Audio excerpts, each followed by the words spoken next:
Spice up your life.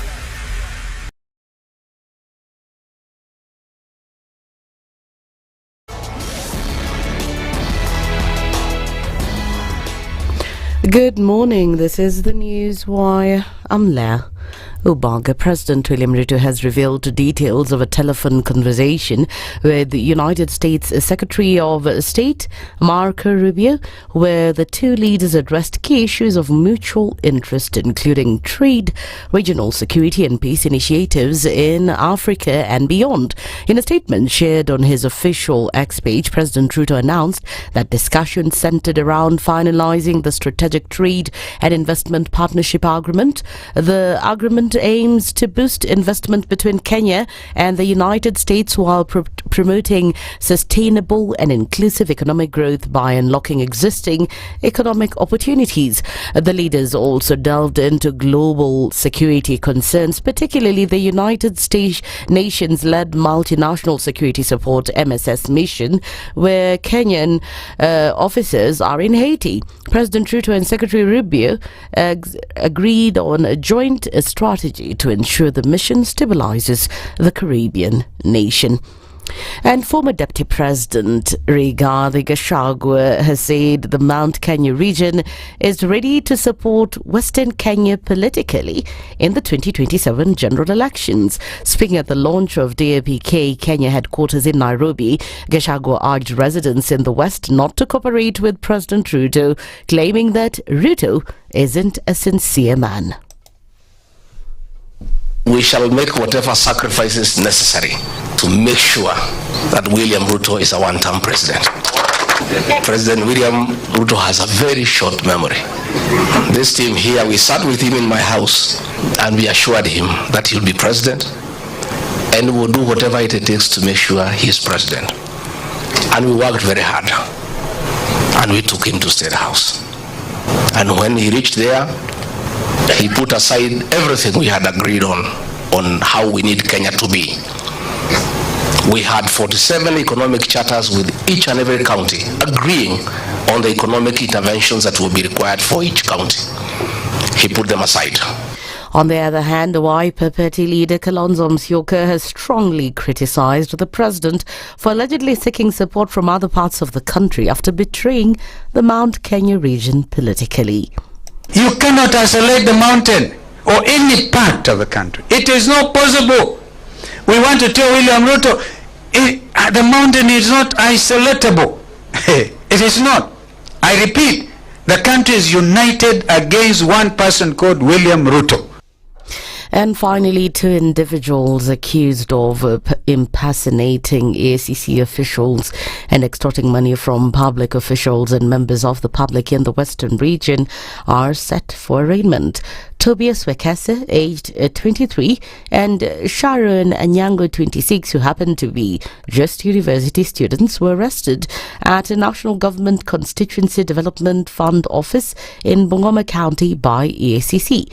The pair had reportedly staged a fake raid claiming to be on official duty investigating NGCDF projects.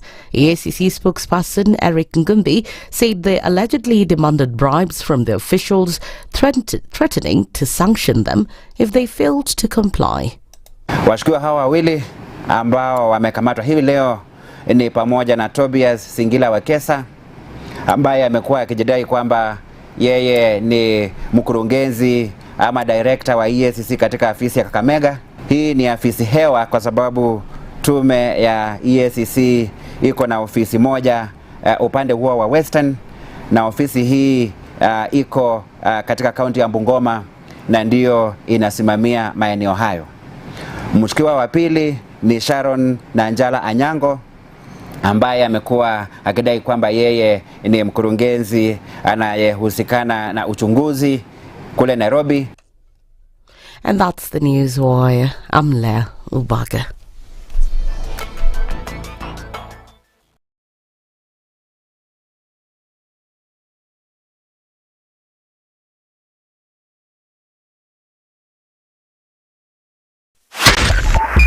.5 Spice FM, Kisumu. Are you ready to unleash your creativity and dive into the dynamic world of media? Then listen up. At Standard Talanta Academy, a collaboration between Talanta Institute and Standard Group, we are redefining the rules of the game. With our Media Mastery course, you'll embark on a journey that goes beyond the ordinary. From TV and film production, photography to digital journalism, our curriculum is designed to equip you with the skills needed to thrive in today's media landscape. But we are not just about theory, we are about action. Our hands-on approach means you will be creating, producing, and innovating from day one. And with Standard Group, home to KTN, Radio Maisha, SpiceFM, and the Standard newspaper, you'll have unparalleled access to industry expertise and real-world opportunities. So, if you're ready to turn your passion into profit, join us at Standard Talanta Academy and unlock your full potential. Visit www.talanta.ac.ke or call 0724 468 468 for more information. Standard Talanta Academy. Unleash creativity. Looking to upgrade your kitchenware, furniture, or electronics? We've got the best deals for you. Digger Shop, your one-stop online store for electronics, furniture, kitchenware, and more. Buy online now and enjoy fast and convenient countrywide delivery in just 48 hours. Here's the best part. Every Saturday from 6:30 p.m. you get exclusive discounts on your favorite items during Shop.Digger Show on KTN. So why wait? Visit shop.digger.co.ke and experience convenience at your fingertips. Digger Shop. Fast, easy, affordable. Are you a young person looking to unlock your potential?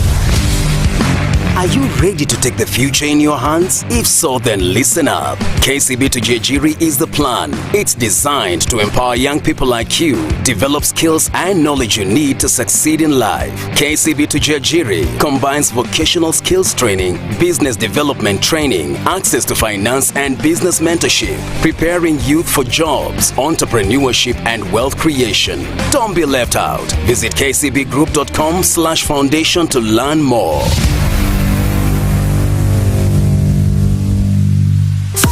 Are you ready to become Kenya's next biggest music star? Do you have what it takes to compete with the best and walk away with over 1 million Kenyan shillings in grand prizes? Auditions are open for Kenya Star Search on Saturday 1st of February and Sunday 2nd February at the Nairobi City Charter Hall from 8 a.m. to 5 p.m. Come through and show us what you're made of. Proudly sponsored by Skiza, Techno Kenya, Sunlink, Wairimu Kenya, and Boomplay.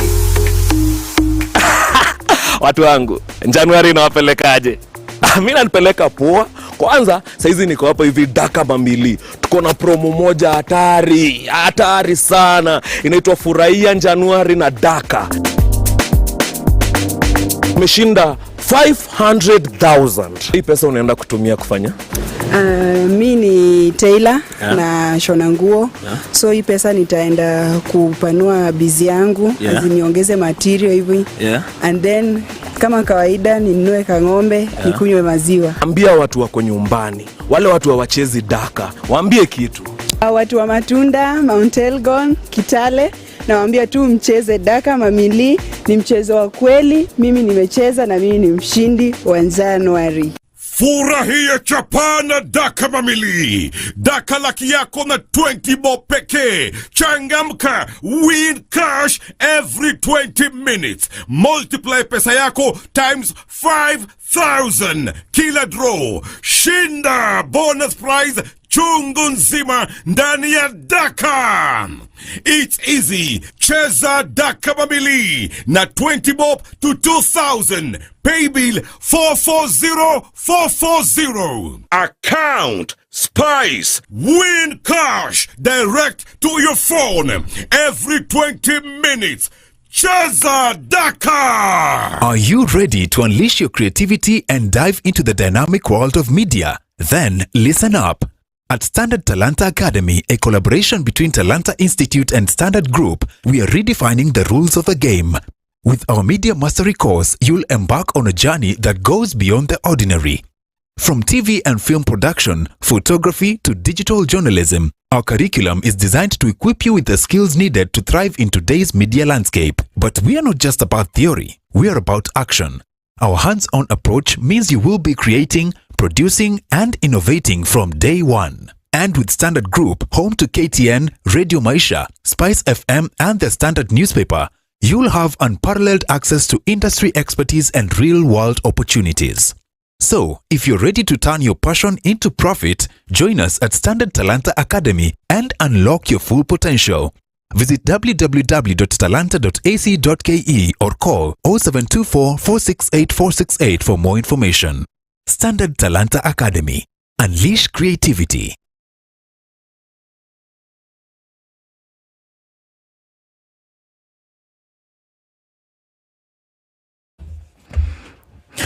All right, into the second day of the weekend. What exactly is happening where you are? Let's take a look at traffic on the roads this morning. Not much happening, not at this point. So we didn't get into a rainy Tuesday as we did a rainy Monday. But all the same, it's starting to build up in different parts of the city this morning. A little bit of traffic on the Thika Superhighway as you come in from that Outer Ring Junction. And also beyond that, coming in from Kasarani, it's flowing freely, at least for now. Kiambu Road looks good. And if you're trying to get from Mombasa Road to the CBD today, or even out towards Westlands, you're fine because not much with a build-up right now. We know that's going to get a little bit crazy later as it normally does, but if you're trying to traverse and get into the city for now, you will do so without a problem. On the Southern Bypass, you're getting into the city without an issue at all, and on Langata Road, it looks pretty good as it does on Gong Road. Looks like we're starting Tuesday off right. Let's keep it just so and talk as we do. SpiceFM KE on X, hashtag The Situation Room. Mature, intelligent talk every morning. Spice up yourself.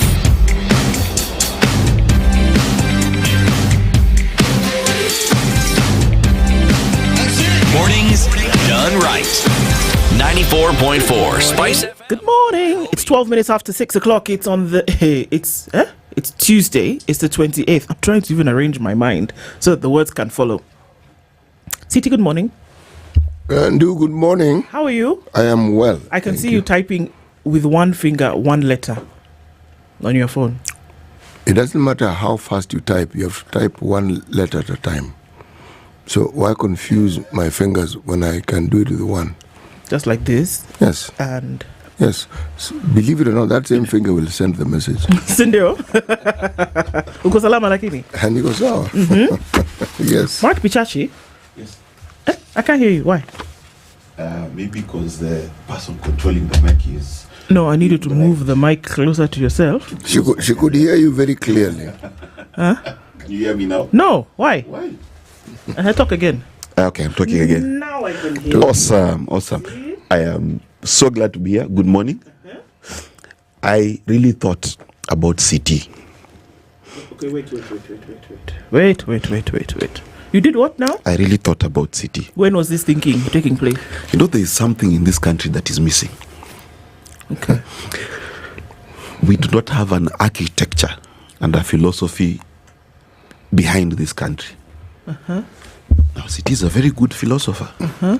Yes. So we need CT? Yes. Okay. What do we need him to do? Think. We need him to think? Yes. And then tell what he has thought. And then, like Aristotle, have disciples and teach a whole new philosophy to this country. Okay. In other words, you're saying that City needs to be a leader in this country. He needs to. No, not a leader, a thought leader. Thought leader. Yeah, because we don't have thought leaders. We just have leaders. Selassie is a leader. Okay. Sonko is a leader. Yeah.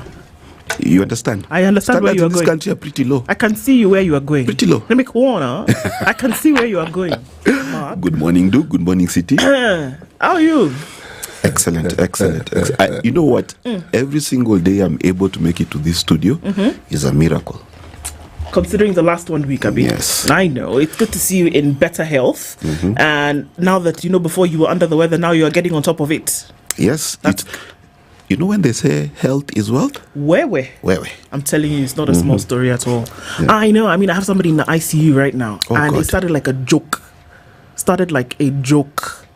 Oh, I'm not feeling too well. Check. Before you know it, the man is falling on the floor. Jesus. Yeah. And one of the things that we really need to talk about is how SHA should pay at least half of that bill. At least. At the very least. Because you get to hospital and this is an ICU patient and they tell you what? 300,000 shillings deposit, my friend, before we even touch him. But you know that 300,000 is a single day. Yeah, what in the ICU? Yes, it is. It's 214,000. By the time they put all the pipes and do everything, put the medicine, 214,000 from your 300,000 shillings deposit. Tracy Chapman sang a song called Sub City.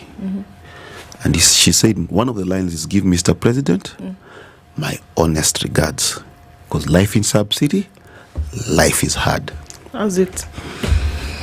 Good morning. And I know those are some of these experiences essentially form some of the issues that we talk about on a regular basis. And it's important for us to do so because we're not talking about far-fetched things. We're talking about things that are happening to humans. We're talking about things that are happening to Kenyans, experiences that Kenyans are going through. And that forms the basis for the conversations that we have in this room every day. So at 6:15, let me tell you some of the conversations that we will be having today. At 7:00, you know of Eugene Wamalwa. He's a party leader for DAP Kenya. And they have certain political alliances that have started to form, that have formed over time. And then we saw, a lot of that activity happen yesterday. So these political alliances, are they for self or are they for country? And that's the conversation that we will have with Eugene Wamalwa at 7. And then at 8 Mahmoud Noor, who is the founder and chief mentor of Swahili Pot Hub Foundation. We've talked to him before, and there's amazing things that are happening with the young people in Mombasa and some of the initiatives that are being put out. Hopefully, how you talk about thought leadership, Mark? Yeah. This is one of those. And let's have an insight into what really is happening in the community and how this hopefully will spread like wildfire. That will be the conversation that we have at 8. And then finally at 9, Simon Gishuki is the Secretary General of the Association of Public Sector General Suppliers. Counties' pending bills were in the hundreds of millions in terms of what is owed. The curse of doing business, mashinani. I know, it's tough. So we'll talk about that at 9:00. Those are just some of the conversations that we'll be having this morning. Of course, it goes without saying that it's important for us to do so. So already thank you for being in the room with us this morning. Let's take a break. Actually, let's not take a break. Let's look into, who's online. Our live streams are up and doing the thing. Let's say hello and a good morning to you as we get into it this morning. Where's everybody? Where am I? Why am I confused today? Why? Okay, about to say hello to you guys. I know you're already clicking in onto the live stream this morning. Yes, and there you are. Okay, good morning to you. Yes, always good to have you in the room. Karibuni sana. And just a big hello to you. We see you are Hamjambo. Atujambo, is that the answer to that? Yes, see, I'm learning daily. Habari ya leo, Cyprian Kambuni says, mzuri sana. Bonjour, mes amis. It's a cold morning from 1,000 hills. Michael Olande, we see you. Good morning. Chris Maura also says, good morning, Wakenya. Rose Grace, good morning, Spice Team. Doing a good job. Asante sana. Blessings and blessed Tuesday. Tuned in from Tamu. Linus Gitonga says, good morning. Robert Mbogo is also greeting us from Mombasa. Don Salbo says it's the last day of January. Ask CT if he remembers that it's the last day, Tuesday in January. Do you remember? I remember. Yeah. Today's Tuesday, isn't it? Yeah. For me to remember, it needs to be in the past. This is the present. It needs to have happened before, right? Yes, this is the present. Yeah. So let me answer the question. I'm remembering as I go along. Okay, sawa. Okay. Maybe it's a punctuation thing because he's then going ahead to ask, how are you in Malawi? We say bobo. Response is bo. So you say bobo, then you say bo. Bo. Maybe it's bo and not bo. If you say bo, you've greeted yourself. Greeted yourself and answered. Okay. Abi? So I guess it's bo, not bo. Yeah, intonation. Yeah. So it's bo. Abi? Anyway. Something. I beat you as well. I'm telling you, my brother.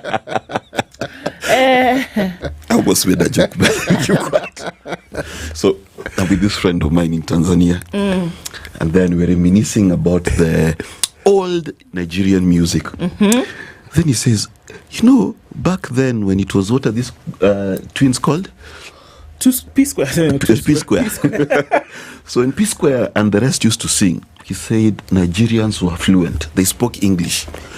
Nowadays, it is Abi, Abeg. How are you, my friend? That's a fantastic song, actually. Yes, but it says, I hope your market sell. But do you know what that means? You make it in business. Yes, I hope you make it in business. Yeah, but how do you sell your market? I sell markets now. You see? You see? It's So there all was a time pidgin. when Nigerians were fluent. Now they're pidgin. We've always spoken pidgin English. Yeah, no.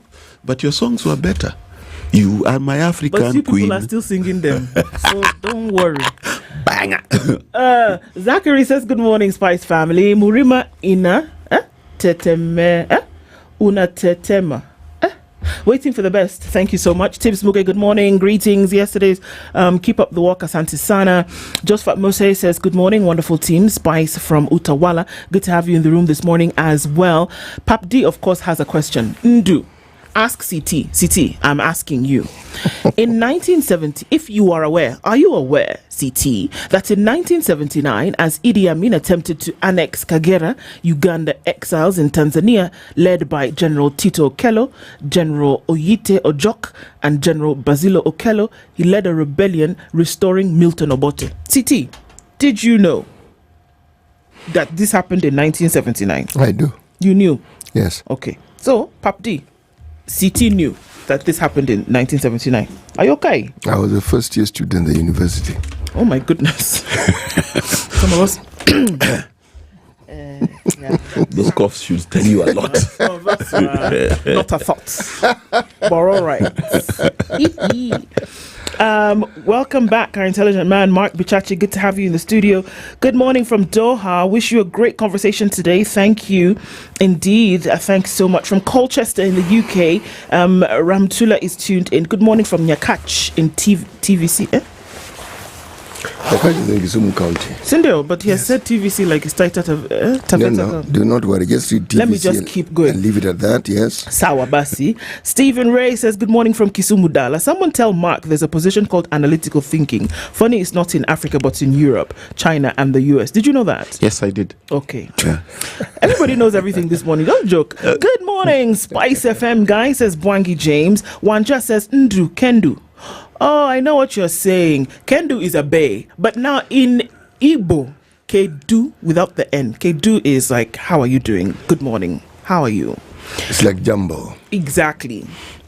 Stephen Ray says, yes, good morning. George Mugweru greeting us this morning from Nakuru. Joe Dub says, good morning from Baltimore in Maryland. Gashagwa is roasting kasongo. It sounds like a braai. I don't know why. Like a braai. It just sounds like people sitting around having him shikaki. Sorry. Helen Momanyi is greeting us from Delaware in the US, and Munene Bojero is watching us live from Sydney. I mean, there's so many of you online, and I can't get to all of you because those are very, very many greetings. But just know that we see you, and we really appreciate you joining us in the room every morning. Okay, so CT, we went to. We are in Tanzania. The United Republic of Tanzania. Yeah. Yes. Yes. Alonzi? You want to remind us that they were socialists? I want to remind you. Under Julius Nyerere. See, move your mic like this so that we can hear. Wonderful. I want to remind you that, yes, under Julius Nyerere, they attempted to practice certain principles of socialism. And I dare say some of those principles worked. Yes. They did. Yes, they did work. They did work because this country has something like 120 languages and ethnic groups, each ethnic group representing a language. How do you unite all that so that they are Tanzanians and the language they recognize as being their language is Swahili? It's Swahili. And you have the other languages that everybody else has, but absolutely. Swahili. I think Tanzania may be the one nation in Africa that has been able to give such an amazing example of the preservation of culture through language. Yes. That the way in which they did it, it permeated, okay, then maybe to some extent Nigeria as well, but it permeated everything. Drive through Dodoma, drive through Dar es Salaam, everything is in Kiswahili. Everything is taught in Kiswahili in schools. Yes. You know, I've spent years in Tanzania. 120 languages. I've never had someone speak in their native tongue. After living there I never had someone speaking any of their languages. And yet they know. And yet they know their languages. And they even speak their languages. Yes. But they all speak Kiswahili. And the funniest thing is Muslims celebrate Christmas. Yes. Christians celebrate Eid. Yes, now in Nigeria, you all eat the goats together. And there are so many families where the mother is Muslim, the dad is Christian. and they're so Tanzanian. Let me tell you, there's a place in this country called Marsabit. The thing you've described, a family, brother, sister, cousin. There's a branch that are Muslims. Yes. There are those who are Christians. And believe me, as you say, they celebrate all these things as one. Exactly. So these issues that come about because somebody happens to subscribe to a different faith, this is not our doing. No. Yeah. We normally import it. True. Yes. And that's why one of the things that we need to do in this country, which Nyerere did, is called social engineering. We do not engineer our society. No, we do not. Okay. No, we do not. Or we do. Perhaps we do. By but accident. we do it in a manner that doesn't really help us. Remember, at the heart of our discussions about our politics, there's a word that keeps creeping in. And then it actually gets to the center. It's called tribalism. It's never far from our discussion. Yes. Nonetheless, back to the proverb. Let's go. Okay? Right. A gentle breeze blowing in the right direction is better than a strong pair of oars. Oars, like the ship oars. Ile. Oars in a boat. Yeah, that big looking spoon thing like. I love it. Big looking spoon. I thought you'd say mwiko. Is this gentle breeze while you're in the boat as well? It would help because if that gentle breeze is happening when you're in the boat, It's going to push you along and you don't have to use But too if much you have energy. sails. No, but you don't have sails, you have oars now. Yeah. Very unlikely that if you're in a boat with sails, you'd have oars. yes, No, you still have oars in case of emergency. or in case the wind is still. But the truth of the matter is this: that breeze is better. Absolutely. It's going to push you along. Yes, it does a lot more than the oars can do for you. So, Yes. imagine when you're in a situation whereby you're tired mentally, physically, and you don't have anything left. And come along somebody who's going to give you a little nudge or a little push. And that nudge could be a piece of advice. It could be some assistance. Better that than having to expend your energy, of which you have none left. True. Why do you think we use the term wind assisted? Wind assisted, indeed. Indeed. You know, one of the things that proverb speaks to me is sometimes you just need to go with the flow. There's no point of swimming upriver. Nope. Just float there. Just flow. It'll take you. Let the air get in. As another poet said, let it flow. Let it flow. Let it flow. Yes, I have a friend. This guy's name is Joe Wimbo. Joe Wimbo, he had a phrase he used to use when he wants to say, look, let it flow. He says, let some air get into it. Yeah. Let some air get into it. Yes, let some air Mix it get up, into it. and it'll be fine. True. Okay, yes, many more of you getting in online this morning. Collins Kamei, we see you, brother. Asante Sana. Okay, so let's look at some headlines quickly, and then we will come back and look at weather and traffic, and then we'll come back and look at these stories in detail. Let me take the headlines on the Standard, and then Mark, you can take the ones on The Nation, and then CT, you'll do Twinkle Twinkle. Yes. Bare knuckle, this was on the front page of the Standard. Former Deputy President Rigathi Gachagua, in a scathing attack on President William Ruto, has claimed he presides over corruption, not he, but he, over corruption at State House, and that a new coalition will be crafted to ensure he is a one-term president. My friend, yesterday, Moto Kuamoto. State House is the real center of corrupt activities. Mr. President, look for a mirror in State House or anywhere else and look at yourself before you talk about corruption. My goodness. Sawa, we'll look into the details of that. Central Kenya fears return of Mungiki gang. Residents in the region feel the recent political developments are on indication the dreaded youth could be regrouping to make their lives hell. Intrigues, gaps in Wanjiru death inquest. Details of the probe into Marathoner's death show that there are missing CCTV footages and inconsistencies in witness statements. So we remember that what was deemed by courts was that an inquest take place, and that is now what is coming out into the public. Now, we know the issues that are happening in the DRC. Goma is the epicenter of a lot of these conflicts, and a crisis meeting to settle those issues or to kind of have a look into them has been called in Nairobi. We know members of the M23 as well as, government, as it were, coming in to have those meetings. It has not been peaceful for a very long time. Businesses defy ailing economy. What we are being told is that business seem to be thriving. We'll look at the details as to where. HIV plans in jeopardy as after Trump call. We know that there will be reduced funding for development aid. In this case, medical aid is going to take a blow. PEPFAR and one of its big programs, essentially, PEPFAR yesterday called for the immediate halt of activities in one of those programs and said until further notice, until we know what's going on. But for now, everybody stop. Actually, Trump was clear about it. 3 months hiatus. 3 months. Yeah. Pause, wait, review. Then we talk. Probably those who are working in those fields, what might happen is they may actually get paid salaries if you're working. Yeah. But the money that goes into the programs, activities, that one stops. And you know, we need to tell them what programs this is. So we've got mosquito net programs. We've got the supply of condoms, about 3 million or 3 billion worth of condoms being that are distributed free. We've got the funding for ARV medication. We've got the lookout for dangerous diseases such as cholera, etc. So this is there is the funding for opportunistic diseases that are likely to kill you if you're HIV positive. TB and like even malaria. Yes. Pneumonia. We'll look into the details of that story. For now, let's hear what's on the nation. Well, I'm going to start in the middle. There's a picture of certain gentlemen, one of whom is about to join us. And it is so interesting for me to see Rigathi Gachagua in Azimio colors. Gachagua will scrap the housing levy. Very interesting, very populist. Race against time. The IEBC selection panel was sworn in yesterday, which basically means now there's an opportunity to have an IEBC. Now, it is going to be quite interesting. You know why? There are certain by-elections that must happen, and they're waiting for the IEBC to be fully constituted, and that will be an acid test for the current government to see whether it is still as popular as it was before. Where's the money?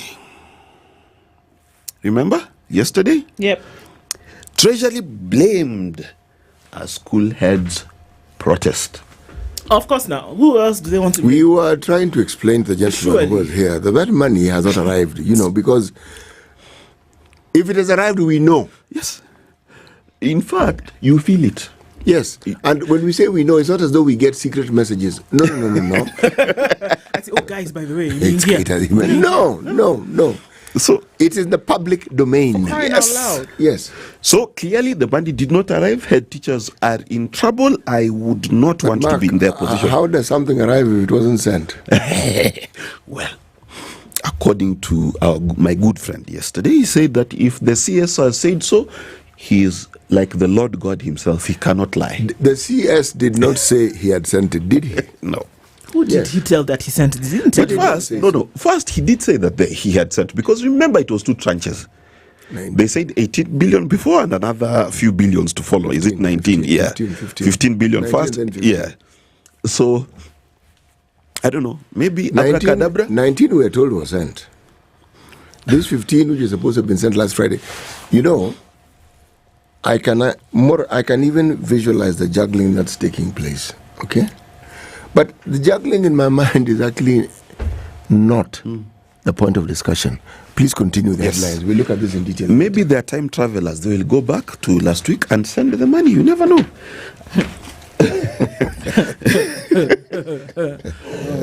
17 Kenyans have been held by Interpol for apparently joining ISIS. Not Al-Shabaab, ISIS. We are exporting this further. 440 million bursaries dispersed to 40,000 needy students. That is a bit of good news. Then, of course, there's still more about the judiciary. Then this, for me, is very interesting. Again, some thought leadership needed here. African presidents outline plan for the Africa we want.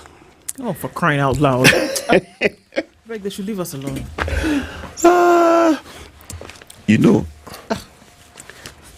We've known the Africa we want since Kwame Nkrumah, since Jomo Kenyatta. But the irony is in the topic itself. The hindrance to the Africa we want, is the people who are is talking the presidents who are talking about it. Whenever you begin a topic like what we want, what you inadvertently introduce, we also what we don't want. Thank you. But also at the same time, yes, it is so absolutely interesting for me that the people with the power, the intelligence services, the foreign ministries, and the armies are talking about what they want, not what they will do. Is that ironic? It's not only ironic, but it also tells you the pathetic depths to which we have sunk as a continent. I'm telling you. Because somehow leadership on this continent, bar a few, seem to think that you solve problems by talking about what you want to do. You're supposed to do these things so that we see. That's why it's called executive power. Yes, but now when you're talking, and the talk isn't different from what was talked by somebody who was there before you, the only difference, you're talking loudly. Yes. So I beg, see, because I woke up with joy in my heart today. Oh, sorry. Let's just allow it to linger a few more moments. Okay. And then now tell us what's on the star. Okay. Can I look at the Business Daily first? You can. Okay. Kenya's economic trajectory is on an upward trend, as evidenced by Moody's upgrading of the country's economic outlook. This is a quote by John Buddy. Okay. This Moody guy, I think he's a bit moody. Moody? Okay. With the Institute. When I read, I will just say, okay, I'll leave it at that. All right? Treasury triples funding for roads, bridges after outcry. Hallelujah. The Treasury more than tripled fund disbursements for the construction of roads, bridges and other over the 6 months ended December 2024. So we spent more money. No, sorry, let me just start again. More money was allocated to the building of roads and bridges, etc., etc. Okay. Now there's always the story of were they built, okay? There's always that story. Infrastructure bond tax break hits 25 billion. Infrastructure bondholders are enjoying a tax break of 25.8 billion per year, courtesy of being shielded from withholding tax on interest earned from similar securities at a rate of between 10% and 15%. What I've just said, I don't understand. Ex-Thika town MP's firm faces auction over Stanbic loan. A company belonging to the former Thika MP is set for auction for non-payment of debt of an unspecified amount owed to Stanbic Bank. I did not mention his name because I don't see why I should. Okay. Kenyans spent less on entertainment. Really? Half of Kenyans spent less than 10% of their incomes on eating out, home improvement items, leisure or entertainment during the just ended Christmas season. This is what a new survey has shown. This is what they didn't have money now. It is, these things work when you have money. Yeah. When you don't have money, it's a bit difficult. You know, Very on that hard. one, I just saw, I don't know whether it's written the Standard or the Nation, that many government employees can no longer afford cars because of their payslip thinning. Okay. Yeah, that's all right. So that explains why in Nairobi we're seeing less and less traffic. For sure. Yes, because it's distinctly there. Kenya unlocks 8 billion relief in first debt for climate swap. Okay? Have you heard that one? Yes. All right. Safaricom Can you takes... explain a little bit? Just read a bit. No. Let's do the headlines quickly so we can do it, and then we come back and look into the details. I will go into the details. Because this one is a very interesting It involves megawatts. Safaricom takes on Musk's Starlink with subsea cable. Telco seeks to cut reliance on third parties amid rivalry. Its agreement with Seacom is to end in June 2028. All right. See, I was looking at the Star. Swashbucking pastor around Africa, 45,000 kilometer bike odyssey. Whoa. This is the Reverend Nick. Yes, and his crew. All right. They are still at it. And they keep updating us on a daily basis where they are and what they are doing. Puzzling signals. Friends or foes. Uhuruto puzzling detente as 27 years. Talking about the year 2027. Invasive crop killer. Invasive apple snail threats to crop to rice crop experts caution. The thing called apple snail. It eats rice. I know, I was going to say, why call it an apple snail if it's not eating apples? But hey. The apples need to be available first. This today, the Star is free. Okay, and there's my Gav inside it. It's also free. Okay. Thanks. Book Twists and Turns on Makonde Path to Citizenship. This is a story on page 3. Makonde has some Kenyans. Okay. Part of it. Bang in the middle of the paper. Walkout threat. Gusii community leaders consider mass walkout from ODM, says they are sidelined. And then we have a picture of the former president, the former minister for interior. He's, we are told, anyway, we are told. Sour. Wow. Okay. You seem spots of trouble. Okay, you guys, let's take a quick look at weather and traffic and come back and look at those stories. Tutafanya nini? Tutachambua. This is the Situation Room, the only way to start your day. The weather with SpiceFM. Cloudy conditions at 16 in Nairobi, and looking into a mostly cloudy Nakuru at 14. It's 14 and cloudy in Nyeri and 13 and cloudy in Eldoret. Mombasa is partly sunny at 24, and Malindi at 24 is partly sunny as well. Partly cloudy at 20 in Kisumu, with mostly clear conditions at 16 in Kakamega. We're looking into a partly cloudy Kampala at 18, and 27 is mostly cloudy in Dar es Salaam. 13 and mostly sunny in Johannesburg, while in Mogadishu it's 25 and cloudy and 10 degrees and clear in Addis Ababa. Mostly clear at 27 in Lagos and 23 and partly cloudy in Kinshasa. It's -3 in a sunny Beijing and 7 and cloudy in Paris. Cloudy conditions at 9 in London and 2 degrees and clear in New York.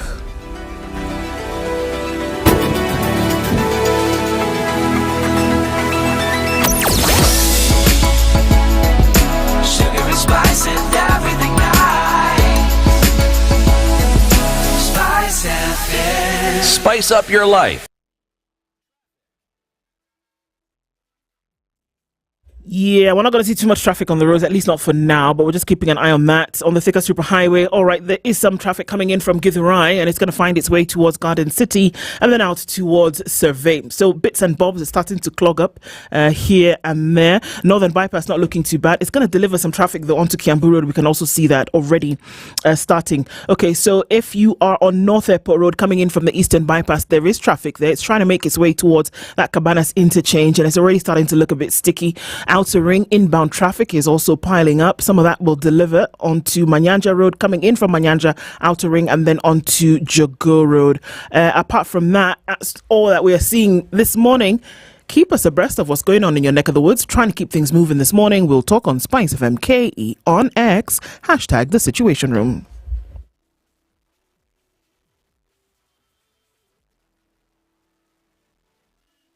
Mature, intelligent talk every morning.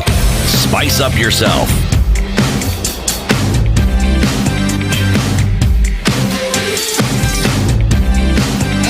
Mornings done right. 94. So,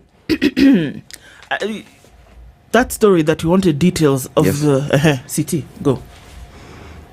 Okay. Business Daily. Yes, Business Daily. The 300 megawatt Bogoria Silale geothermal power project is being built to settle a 60 million euro loan that Kenya owes Germany, marking Nairobi's first debt for climate swap. Okay? Yeah. This is not difficult to understand. Disclosure contained in the report by the Africa Development Bank show that Germany agreed to forgive the debt on condition that Kenya fully delivers the project meant to supply more clean power to the national grid and light up the local communities. These special agreements, also known as debt for nature swaps, allows a country to restructure its debt, including securing, let me go to page 2. What on earth is this?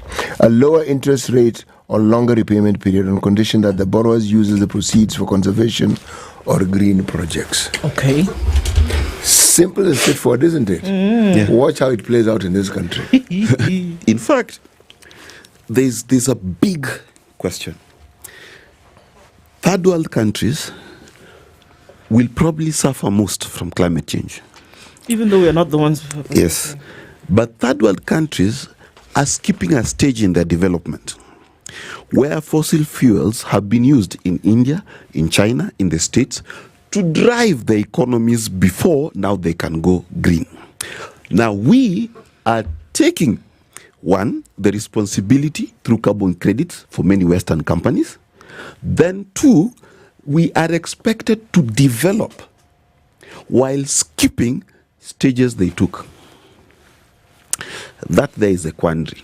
And it's beyond a quandary, because we, for some reason, as African nations who somehow attend climate summits, instead of now actually going to discuss the pertinent issues, Nigeria would take 1,400 delegates to COP. Yes, very good. Yes. Other countries will take 500 people, as though you even know. Then they don't even know what the hall where COP was happening looks like, because they went to shop in Dubai. Do you see? Now, those are the issues that we should be discussing at some of these matters, but we don't. Instead of us, you guys asking us to do something that you didn't do. Yes. Do 1,000 only. 1,400. Yeah, but where's the problem? What's the population of Nigeria? No, that's not the point. 200 million. How many people are in government? Count them. 1,000 only. Come on. Surely. Well, look, if they took 20,000 people, then I could understand you're complaining. 1,000. How many people did COP have? How many people did total COP have? We understand representation. 10%. Let me tell you. But here, this is what you're saying. Is that, and then we don't have the fortitude to even stand up and say, hang on, world. Yes. You people who are asking us to do this thing, you didn't do it. But then now you're giving us that responsibility and you're placing it squarely on our shoulders to do it or else. And the or else actually is to the detriment of many African nations when it comes to this climate issue. But then we don't stand up and talk about it. We schmooze, we rub shoulders, we teetotal. The thing is, we need to guide our leaders into talking about these things, because we leave it to them to talk about them. Then they're the ones who go and know what the hell they talk about. Talk about when they get there. So we hear the lovely speeches, very heartwarming, but the pertinent issues that actually concern us and issues which are informed by facts and realities and research and data, those ones. The only way, in my opinion, to regulate the patronizing manner in the geopolitics and how it's played out in our world today is to stand up to it. Is to make very bare, and this is not conjecture, it is the truth about the matter. But we don't have, not that we don't want, we just don't have the priority and urgency or agency to be able to stand up and say, guys, stop it. What are you asking us to do? If we're looking at the process and the manner in which we should follow it, you didn't follow it. But then now you're putting it as a benchmark for us to be able to cross. For me, what is absolutely amazing is what's happening in Burkina Faso.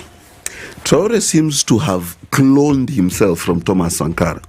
The conversations that got Thomas Sankara killed are what exactly Traore is doing today. Now, it is so interesting to me that when he stopped foreign aid, fell out with France, I still cannot believe in under a year he cleared all the debts. How much is your money? Come and take. Then all these things that you've been telling us to do, we stop it today. We stop it. And can you imagine how arid Niger is? Can you imagine how little resource? And they have a balanced budget and are debt-free in under a year. What is also interesting, the richest country in Africa, sub-Saharan Africa, if let's ignore the competition between Nigeria, is South Africa. And how did South Africa get rich? South Africa became rich at a time when it was totally isolated from the rest of the world. We need to understand, and I'm sorry to say this. Don't be sorry, it's true. That the West has no good intentions for Africa. But you guys, look at any nation that today, look at any nation today that even wants to compare with a nation like the United States and look at what they did. Look at China. China became 100% insular in its development for 30 years. They said, you know what? We're looking inside. How are we building? With our people. Where are we building? Within our boundaries. Look at where they are today. Direct competition with the United States, and the United States doesn't like it. You know, that's the way. And I'm going to be bold enough to say it. You want to develop as an African nation, you're going to have to be insular and fix it. So that's why we see a headline like this one when you tell us that African presidents outline plan for the Africa we want. Fix your things inside your country. God bless you.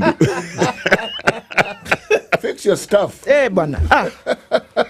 You know, India this morning. India did something amazing. For India to become the pharmaceutical powerhouse, there's these things called patents. Yeah. Indians took the medicine, told the West, listen, we've got 1 billion people to heal, so we don't care about your patents. The medicine we get today that we call generic, that we can afford, is out of the rebellion of India. Yeah.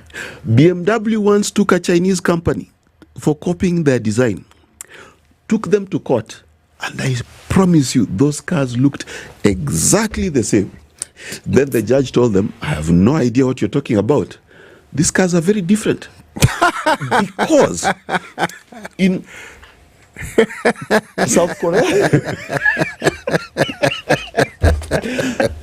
in South Korea, Japan, all of those countries developed because they decided they're not going to be stopped by American patents. They're going to copy and they're going to do it. Do you know Japan? Yes. Japan. You see the national dress, the kimono? Yeah. Did you know that the camera, the simple camera, point and click, is actually part of the Japanese national dress? Wow. You know why? Because the government said, you guys, you know what? Everywhere you go, whether you are within Asia or you're outside, what we want you to do is the things that you see at some point that could actually influence how we develop, start taking pictures of them. Yeah. Take pictures of them and bring them home, and let's see how we can actually do this thing together. Yes. And you know what is so interesting to me?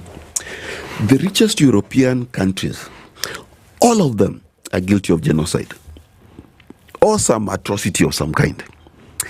Every Asian country that has developed is a currency manipulator, a patent stealer.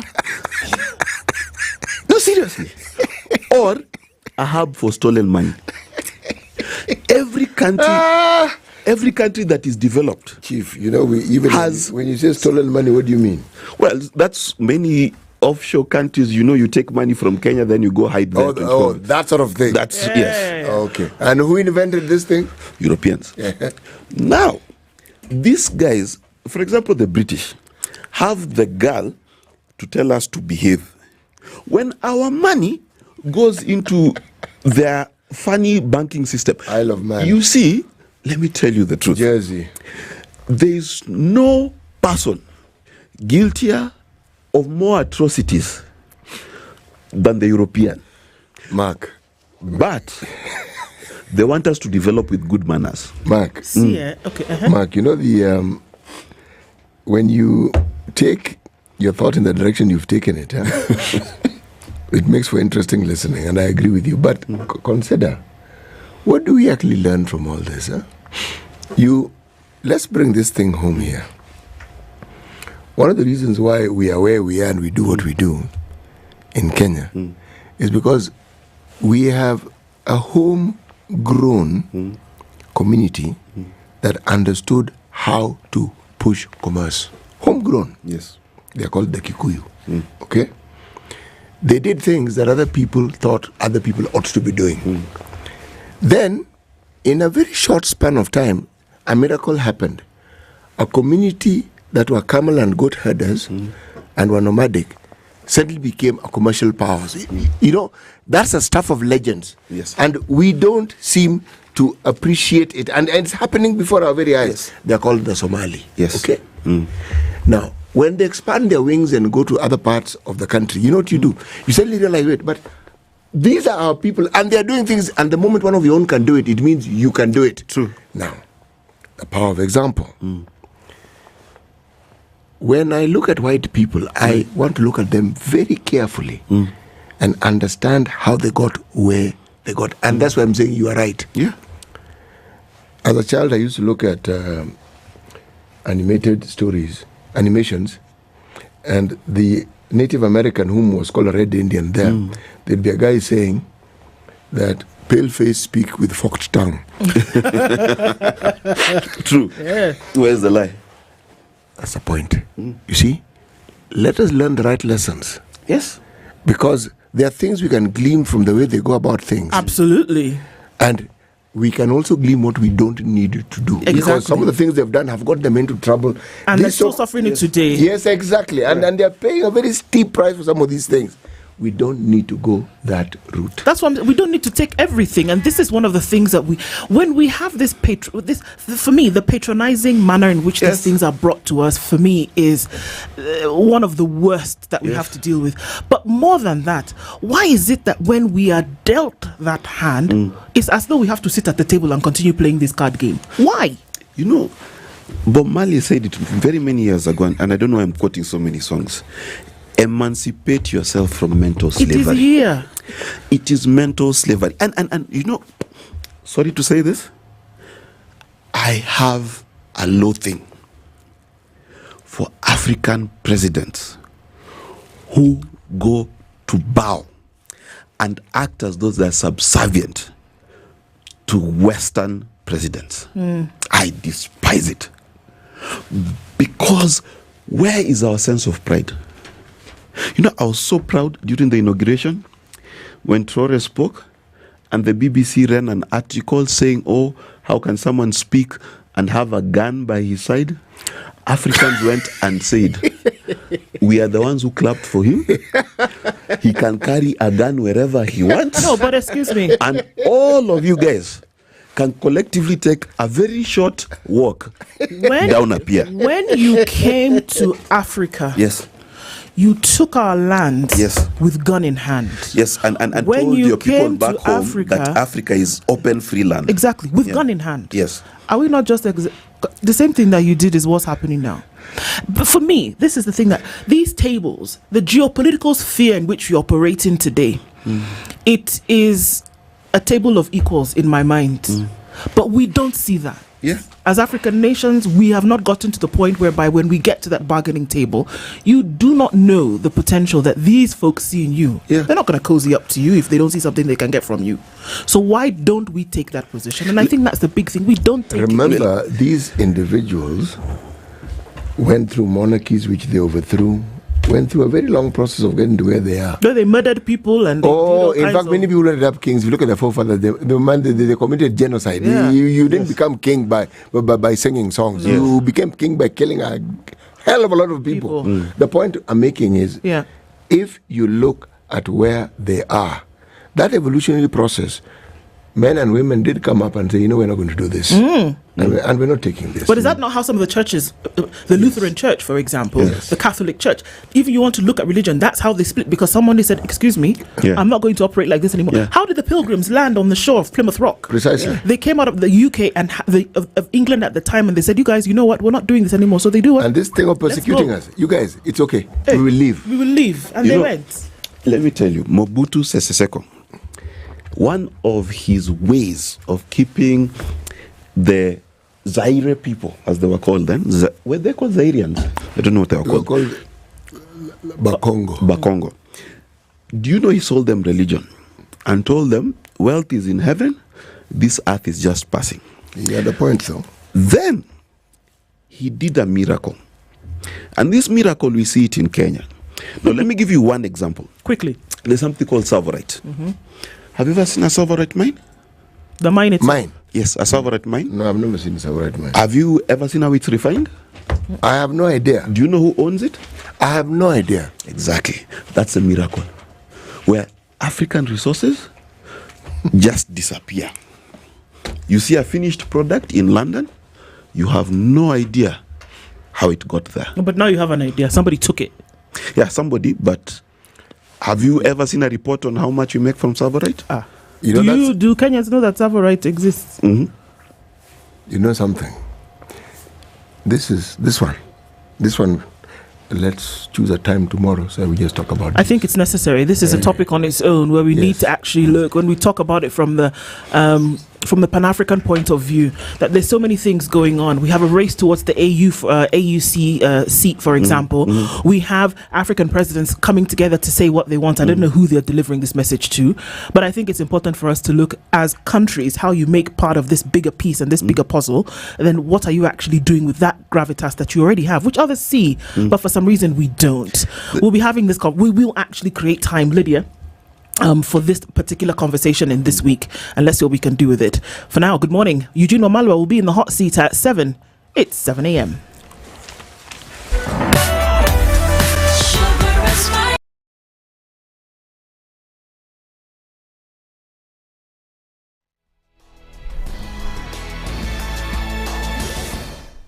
Good morning. This is the News Wire.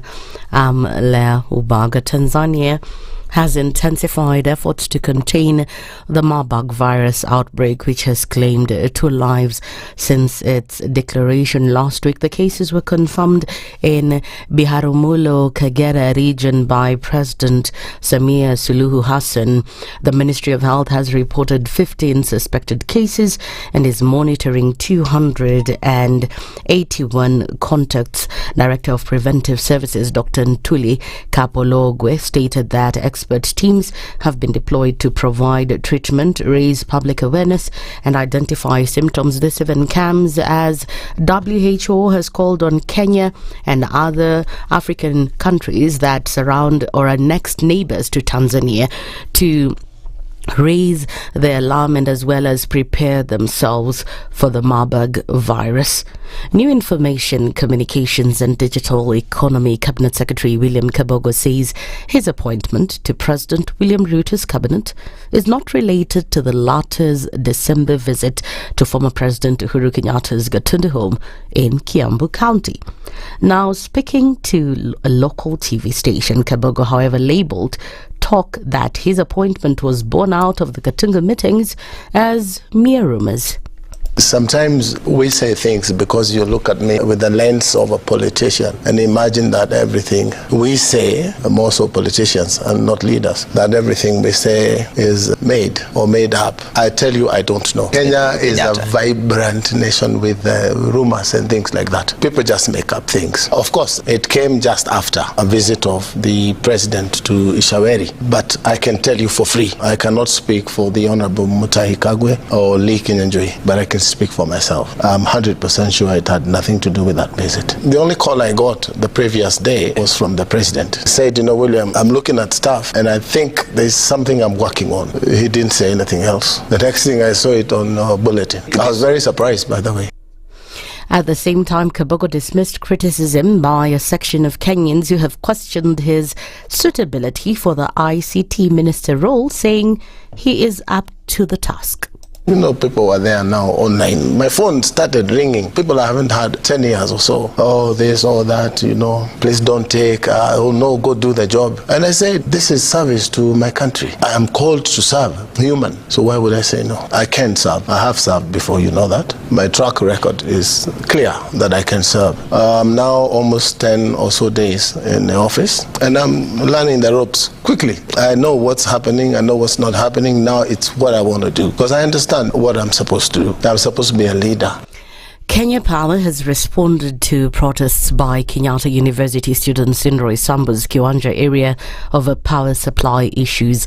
The protests, which occurred along the Thika Superhighway, were triggered by an extended outage and disruptions linked to a transformer replacement. According to Kenya Power, the problem started late last year when a 200 kVA transformer in the Kiwanja area failed. Now, Kenya Power has, however, reaffirmed its commitment to providing safe and reliable electricity to all customers while emphasizing the importance of staff safety. This event comes as during the protests, some of their staff were injured.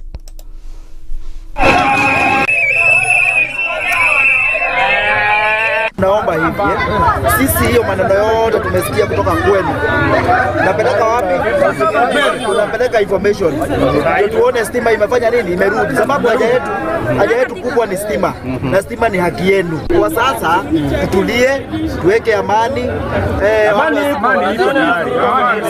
Patie KPLC wafanye hiyo kazi yao na warudishe stima kwa haraka. And finally, former Deputy President Rigathi Gachagua has said the Mount Kenya region is ready to support Western Kenya politically in 2027 elections. Speaking at the launch of DAP Kenya headquarters in Nairobi, Gachagua urged residents in the West not to cooperate with President Ruto, claiming that Ruto isn't sincere. We shall make whatever sacrifices necessary to make sure that William Ruto is a one-term president. President William Ruto has a very short memory. This team here, we sat with him in my house and we assured him that he'll be president and we'll do whatever it takes to make sure he's president. And we worked very hard and we took him to State House. And when he reached there, he put aside everything we had agreed on how we need Kenya to be. We had 47 economic charters with each and every county agreeing on the economic interventions that will be required for each county. That's the news wire. I'm Lea Ubaga. Spice FM, Nakuru.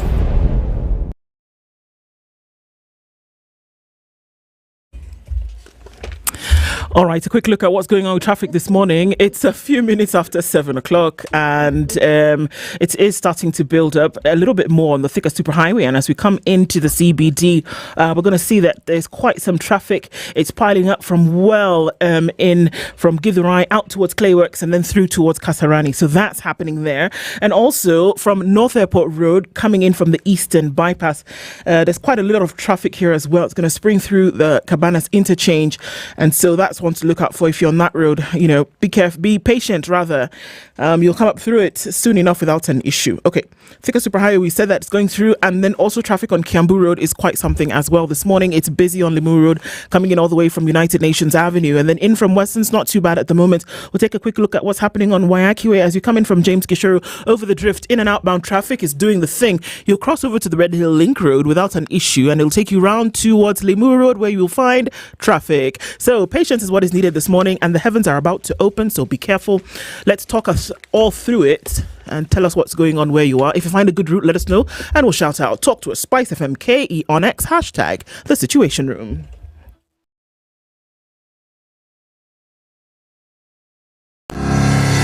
Looking to upgrade your kitchenware, furniture, or electronics? We've got the best deals for you. Digger Shop, your one-stop online store for electronics, furniture, kitchenware, and more. Buy online now and enjoy fast and convenient countrywide delivery in just 48 hours. Here's the best part. Every Saturday from 6:30 p.m. you get exclusive discounts on your favorite items during Shop.Digger Show on KTN. So why wait? Visit shop.digger.co.ke and experience convenience at your fingertips. Digger Shop. Fast, easy, affordable. Mature, intelligent talk every morning. Spice up yourself.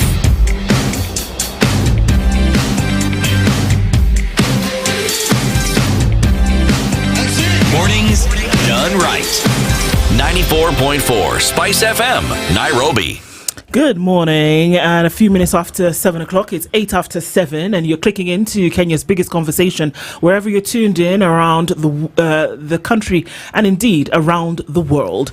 Getting into our live streams, you're clicking in on YouTube, Facebook, and on X, hashtag The Situation Room, and welcome to our audiences on KTN this morning. Okay, so we're getting into a number of conversations at this point. Okoh, CT Muga, and Mark Bichachi with you here this morning.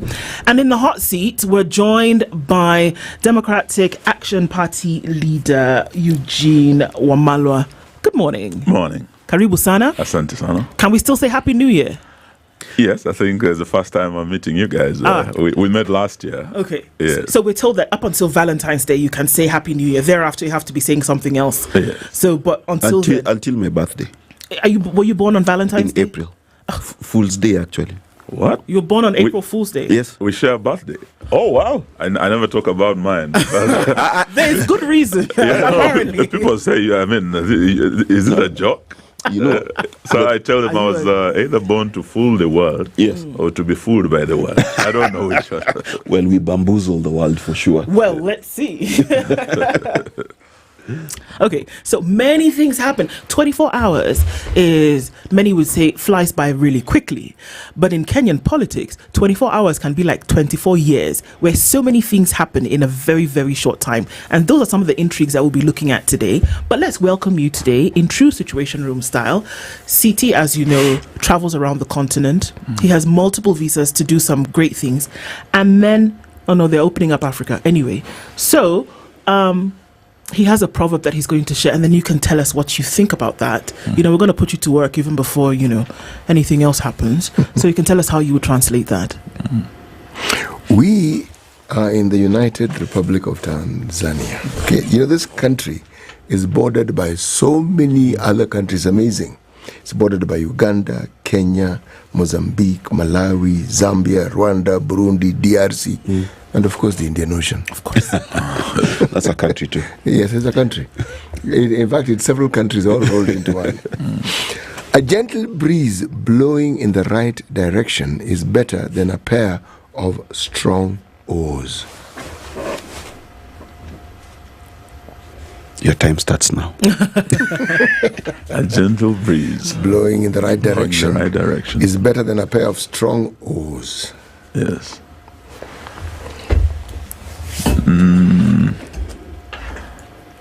I think it makes sense. It makes sense. Yes. Okay. How so? A gentle breeze blowing the right direction is stronger or better than? It is better. Better. Than a strong pair of oars. Yes, Mark, what do you think about that? Sorry. Sorry. Let me. Just because you were both born on the same day doesn't mean that you can now help each other. I shall sing a nursery rhyme. Row, row, row your boat gently down the stream. Yes. Merrily, merrily. Okay. Does that help? You actually know what it is. Yes. The thing about proverb is not to overthink it. Yes. The thing that pops to your head, just say it. Because the question is, what does this proverb mean to you? Yes. Not what is the philosophical meaning behind it. That will come later. Yeah. But for now, how does it strike you? I think let me pass. Oh no, you're not passing. We have 24 hours. By the way, wait. Do the other guests really need to come? No, they don't. Yes. So no, we have time. Yes. Bro, you're not passing. Yes. A gentle breeze. What does a breeze do? Think about what a breeze does. Okay, let's say this boat had a sail. Yes. What would the breeze do? Well, it would blow it in a certain direction. Precisely. Yes. Precisely. Now, if you have a good wind blowing, yes, and someone is in a boat, surely, do you actually even need the oars to row? Not really. I think. See, I told you, you actually know. You are overthinking it. Okay, well, I mean, not so bad. I don't know that we give you 1,000 points, but either way. So look, we're having a conversation about the coalitions that we see forming over the last couple of weeks, getting into yesterday, where we now saw, here in the Standard, there's a picture of you here with Senator Onyonka, former Deputy President Rigathi Gachagua, Kalonzo Musyoka. Can I see yours? Yes. So there's a picture of you there, and I'm just going to put that there for everybody to see. Right? Yes. And so we saw that, and it says that you are the one who has brought together several political leaders, and you launched your party headquarters in Nairobi with a message about an upcoming coalition aimed at dethroning Ruto in the 2027 elections. You shared a podium with former Deputy President Rigathi Gachagua and Wiper Party leader Kalonzo Musyoka. They criticized Ruto's performance and dismissed him as a leader unworthy of a second term. So many things were happening at the same time. Yes. Obviously, there was the launch of these headquarters, but at the same time, it seemed as though there was a bringing together of folks who had been in different coalitions before coming together. And then thirdly, there seemed to have been a very strong message that was put out that, look, 2027 is your last run at the rodeo, President Ruto. Are all those things that I have said really the thrust of what was happening yesterday? Yes, I think that is what happened yesterday. And really, we were not just unveiling our new party headquarters, we were also unveiling the face of the new formation. That is going to be the new coalition. That is going to be the new government. As you know, when we went into the last general election, my party joined 22 other parties under the Azimio banner. Yes. And we supported Raila Odinga and Martha Karua as our presidential and deputy presidential candidates. But after we lost the elections, we had a part of Azimio going into government and part of Azimio remaining in the opposition. I did use the Swahili saying yesterday that mpanda farasi wawili hupasuka msamba. So really what happened is that Azimio split into two, and for all practical purposes, Azimio is dead. Therefore, a time has come for us to start looking at formation of the new coalition. Yesterday was also a very significant day because the formation of the new IBC began yesterday.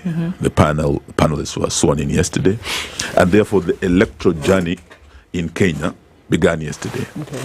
We'll count the days to 10th of August 2027, and we don't have a lot of time. In fact, many Kenyans were getting very concerned about the delay in the formation of IEBC, which should be in place at least over 3 years for them to make proper preparations.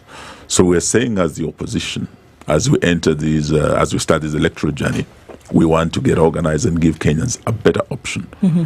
We have the broad-based government that has been broadened to swallow part of the opposition. But from yesterday, we're saying, as they broaden the broad-based government, we're also going to broaden and strengthen the opposition to form the next government. So we're not just talking of the four teams you saw yesterday: the Democratic Action Party of Kenya, the Wiper, and we also have Matiang'i's party and Gashagua's party that will soon be launched. We have others who will be coming on board. We'll be broadening this as we go ahead to form these winning coalition. So there will be a coalition. There will be. So obviously there will be a flag bearer. Yes. One who will come from this coalition that would essentially want to be president of Kenya, and that's going to be wind assisted. See there, that's where it is. Yes. Wind assisted by the rest of the coalition. Correct. There are people, there's a person who most recently was the deputy president of an administration that you and others vehemently over the last few months were against in terms of how they ran things. Yes. And today you're forming a coalition with them. What has changed? And this is just for all avoidance of doubt.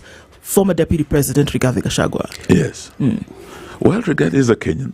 Indeed. And he enjoys all the constitutional rights and freedoms as a citizen. Though he is no longer Deputy President, he still holds that most important office of citizen. I think it's Bill Clinton who said he's held very important positions and maybe the highest position of president. But he said the most important position is that of citizen, because they're the ones, the sovereign power of the nation lies in the citizen, and they only donate it to the leaders. So Gachagua was kicked out. He is still a politician who believes in his democratic rights to associate with others, and he has made his decision to join us in the opposition. Yesterday, we welcomed him Because he was officially. kicked out. No, he's made his own decision to join us. We had already, as Azimio, as I told you, we split, but we started the formation of a new coalition that yesterday he decided to join. So what we were doing yesterday was welcoming him on board, and there will be others who will come. One of the things about a picture is it's very important to see who's there. Yes. But it's also important to see who is not there. Yes. For example, I don't see Jubilee Party represented there. Yes. But most importantly, we don't, not most, second to that, we don't see ODM. Yes. Because ODM seems to be comfortably in opposition and in government. But most importantly, I do not see the biggest opposition in this country. Where is the coalition with the Gen Z? So my questions are three. Jubilee, ODM, and this generation called Z or Z. My cousin used to say JZ. Okay. Yes. I think, as I said, this is just the beginning. Okay. Because we are talking of 4 principals who have come together. I remember when the NAC coalition was formed by my late brother and Kibaki and Gilu. There were just 3 people who were meeting, having a cup of tea. And I remember the late President Moi asked, what are these 2 gentlemen doing with a lady in hotels every week? But that's how governments are formed. 2-3 people come together. Then they bring others on board. I remember when we started the journey of forming the Jubilee Party, we were 3 young ministers in Kibaki's government. I was the leader of Newfort, Kenya. We had William Ruto, who had URP, and Uhuru Kenyatta, who launched TNA. We came together, just the 3 of us, and that is how Jubilee was formed. But others came on board later. So yesterday, what we started was a journey of about 4. But there are others. Okay. As you know, the Honorable Martha Karua already had a meeting with Gachagua, and they had agreed to work together. I had invited her yesterday to the event, but she was in court. She's a party in the abductions case. Right. So she said she'll join us later. The Honorable Peter Munya also is a party leader of the PNU party. He was out of town, but he is also with us. So we will be broadening it. But also, if you listen to our speeches yesterday, we said it's not just the political parties. We need an all-hands-on-deck approach for us to beat William Ruto. We will need, apart from the political parties, we will need the Gen Zs, the youth of this country. And we are reaching out to them. We have a strategy for that. We'll be engaging them. We'll also need to work with civil society. They've been doing a great job in, fighting this system. The churches, this was one of the biggest support bases for William Ruto. They have fallen out. We will be engaging them as well. So it's just the beginning. Like they say, the proverbial journey of 1,000 miles starts with the 1 step. Yesterday we took the first step. But you will see us broadening this team and strengthening it as we go towards 2027. Okay. Yes. What would be different?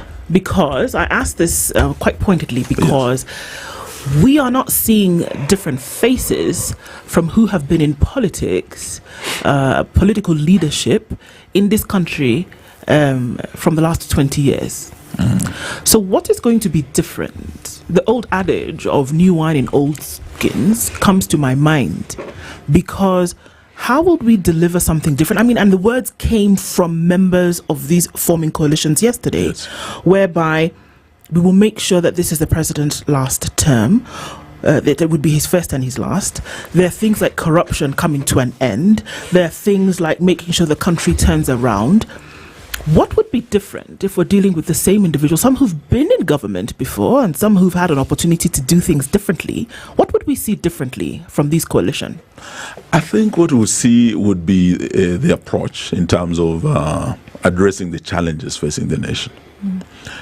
And I think the biggest threat that we are facing now is that of corruption. The citizens are hurting. They have been overtaxed, and the taxes keep going higher and higher. But where is this money going? I think it was not by mistake when we had this opinion poll about the corrupt presidents in Africa and the world. And William Ruto was ranked actually the second after Assad. We've never had him deny or respond to that opinion poll. But it tells you that in our State House, we have a leader who has been branded as, one of the most corrupt presidents, not just in Africa, in the world. And we're saying anyone who is going to replace William Ruto, first of all, we must place our records, ourselves to public scrutiny. So even as we are forming this coalition, as a presidential candidate of DAP Kenya, my record is known. Would like Kenyans to look at the first qualifications of the next president. Is this a leader of integrity? Has he been implicated in any corruption scandals? What is his record? Because if you're going to bring a man who has had scandal after scandal, including like I had Kiprotarapp Kirwa saying about the procession away to State House. Yes. We have someone in State House who had grabbed even the procession away to State House. So when you bring someone who has a known record of corruption, the highest corruption scandals, you don't expect them to change once they're in State House. A leopard does not change its spots. This is what happened. So today, as we're forming this coalition, we do not expect angels to come from heaven and just fall on us and become our leaders. It would be good for us to say, okay, these are the leaders presenting themselves. What are their records? And I'll be the first to say, if you think I'm corrupt, please don't make the mistake of putting me in there, giving me the powers that you've given this. Because if we were stealing with one hand out there, we'd be stealing with both hands. And that is what is happening. The other issue is the issue of tribalism. And I think this is one thing that, they were talking about in Western Kenya. For 6 days, they were out there in Western talking about Gachagua and Kalonzo and, and tribalism. But at the same time, they were talking about isolating a community. There can't be a worse form of tribalism that, conspiring or probably demonizing one community and isolating one community. So I think when we're looking at these issues, we want to see how this can be addressed. It's a good thing to talk about 2027. Yes. But many Kenyans will tell you that there are things that are happening today that need addressing. And perhaps this is one of the things that people are asking. Yes. There's a certain gravitas that one Raila Odinga had, I don't know whether he still has it, where he was able to take governments head on and actually steer the people to stopping certain things. So even as you come to a coalition for 2027, for the people who are out there wishing for change now, what does this coalition building portend for us as Kenyans in terms of, let's say, for example, if the taxes are going to rise again, who is going to bail the cat? Is it going to be the Gen Zs again on the streets? Or is this coalition up to the task of being able to manage, oversight the government in a way that the people can rely on you even in opposition before you get the opportunity to get power? I think from last year, as DAP Kenya, we have been on the front line of fighting against these high taxes. And our record is very clear that we are, I think, one of the few parties that voted 100% against the finance bill 2023. All our members of parliament, led by, there's a young man called PK Salasia. Right. In 2024, again, we voted against the finance bill 2024. And you can see that the citizen, I think the month of October was a real dark month for anyone with a pay slip.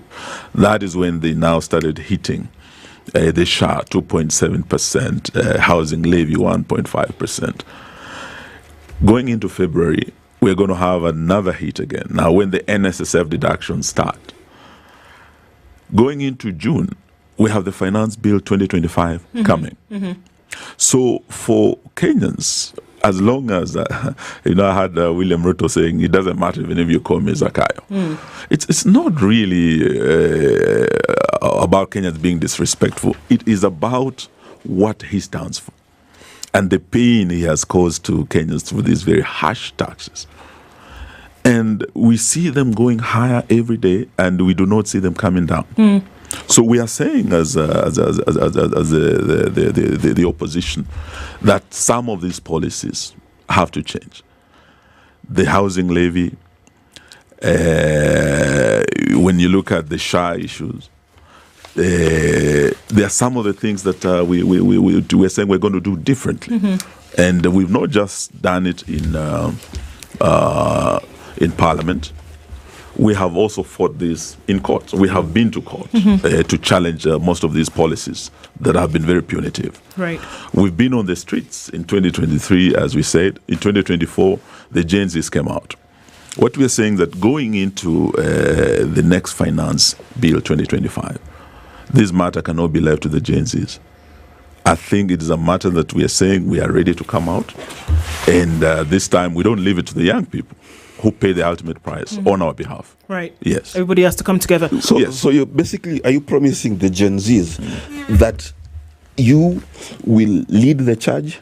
We will, and that we're prepared. You will be the person dodging abductions and things like that? Because I think the question I'm asking is, there is a price to be paid. Yes. Right? And that price is not in courts. That price is not in Parliament. That price is being at the forefront. Yes.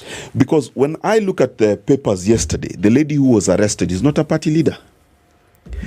The people who on social media, on the streets, are pushing for this change. If we can just go even a little bit further, I mean, and I think that when the representation of the protests that we saw last year was a representation of Kenyans who have issues that their government is essentially supposed to sort out by dint of the constitution. Correct.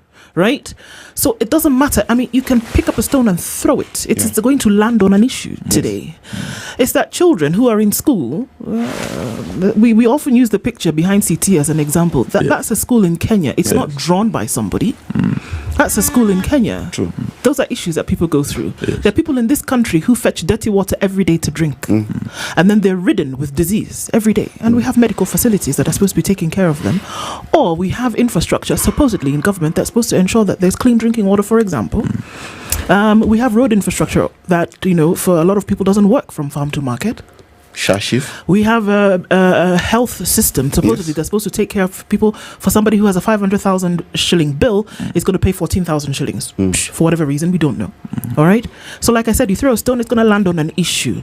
And so I think Kenyans are at the point whereby they don't need any pontificating anymore.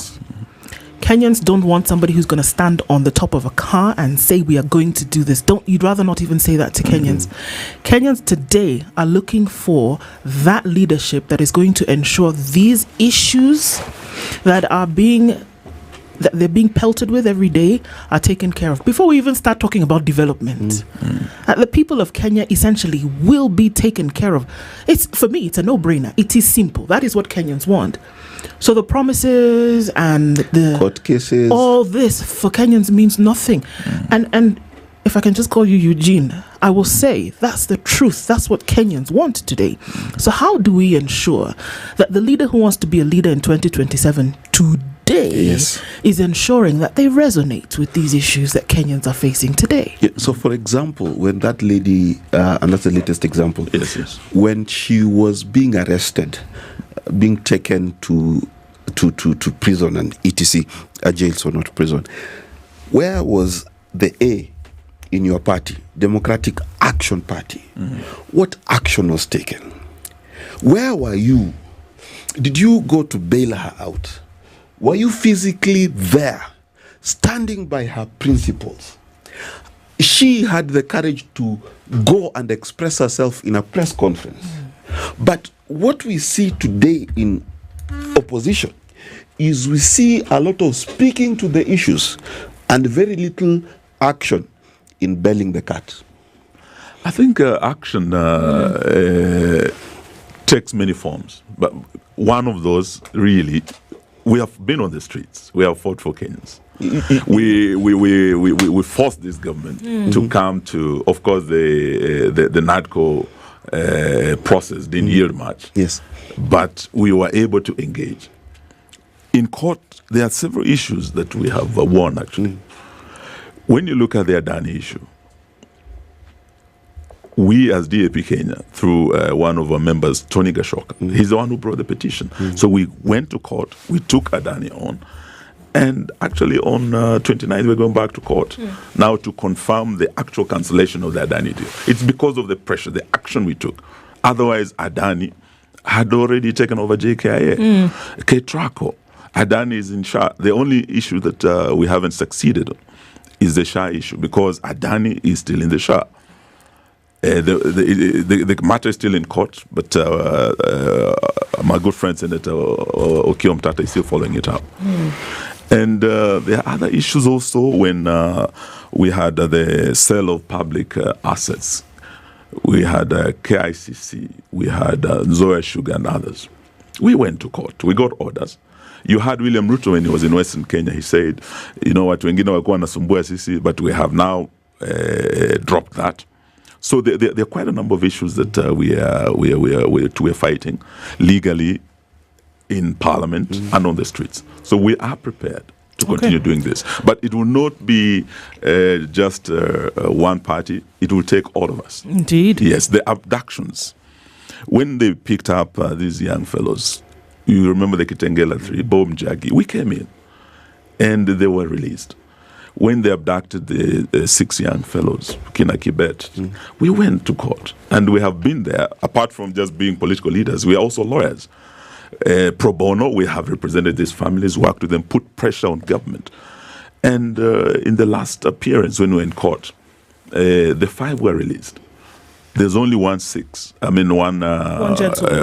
gentleman, Steve, who up to now hasn't been released. But we were in court again yesterday. And as I said, even as we're unveiling, Martha Karua was representing us. We are a team. The bailing of the Shah lady is still part of our team. We send people to get her out. And we're fighting. So what we want to say is that we might not really just stamp over what we have achieved or not, but we are committed to continue fighting these ignoble regime. Let's take a break at that point, and then come back and maybe look at a little bit more at the how, because that's where we are, and that in terms of what Kenyans want to know and how they want to operate. We are talking this morning with DAP Kenya Party leader Eugene Wamalwa. Coalitions are being formed towards 2027, a change of government and a change of everything essentially is what we're after. We'll have more insights into that when we come back. It's 23 minutes to 8.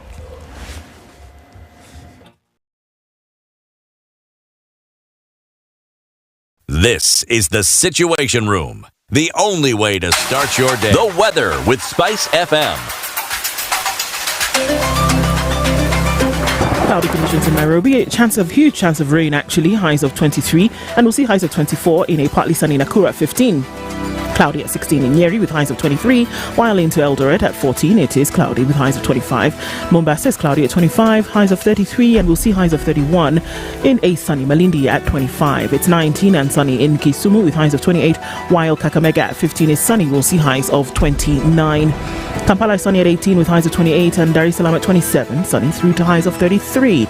Johannesburg at 13, highs of 29 and lows of 13, while Mogadishu at 26 is sunny with highs of 30. Addis Ababa at 11 is sunny going to highs of 24. Lagos at 26 is clear, while Kinshasa at 23 is cloudy.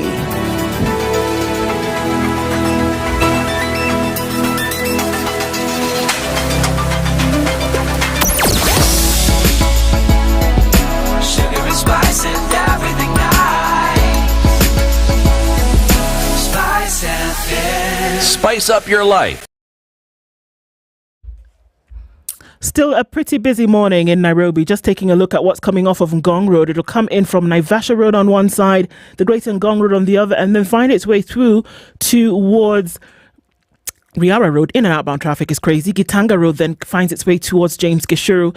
There is traffic on Wayaki Way. There are little hold-ups here and there. And Ring Road, Kileleshwa is also giving. Oloi Tok Tok coming from that area. And that whole area then touching on State House is bumper to bumper. It's also pretty busy on Limuru Road today as you come in from the Red Hill Link Road on the other side. It's going to slow down as you're trying to get into the CBD. The Thika Superhighway is thick with traffic. In and outbound traffic, interestingly enough, coming in from Garden City Mall and finding its way out towards Kasarani. That's busy. Also, there's traffic on Juja Road coming and finding its way into the CBD. And we'll look then at Mombasa Road, where there's some traffic coming in from Imaradaima out towards the city. On the loop, coming in from Outer Ring, Eastern Bypass, bumper to bumper. We are in traffic hour. Let's see what happens as we traverse Spice FM, KE on X, hashtag the Situation Room.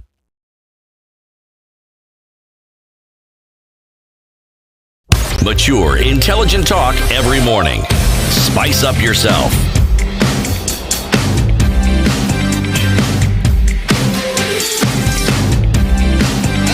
Mornings done right. 94.4 Spice FM, Nairobi. All right, it continues this morning at 20 minutes to 8 o'clock. A DAP Kenya party leader, Eugene Wamalo, is our guest this hour. And we're looking at coalitions rising. What happens 2027? You know, the coalitions and the talk of it and the formations of it have been our salvation in this country. Where we have difficulties, we've always been able to talk and agree and move forward. And it is one of the abiding, should we say, benefits or blessings that we have in this country.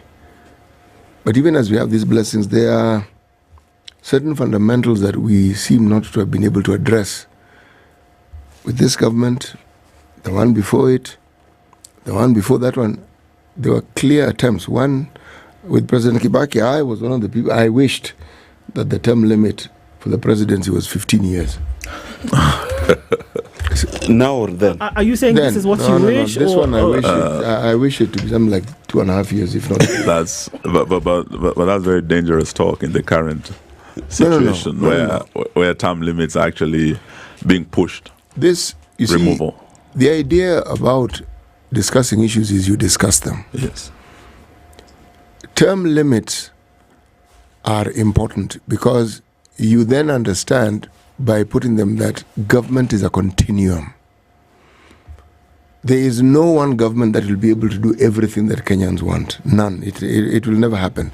So you are there for a season, you do what you can, the next person carries it on.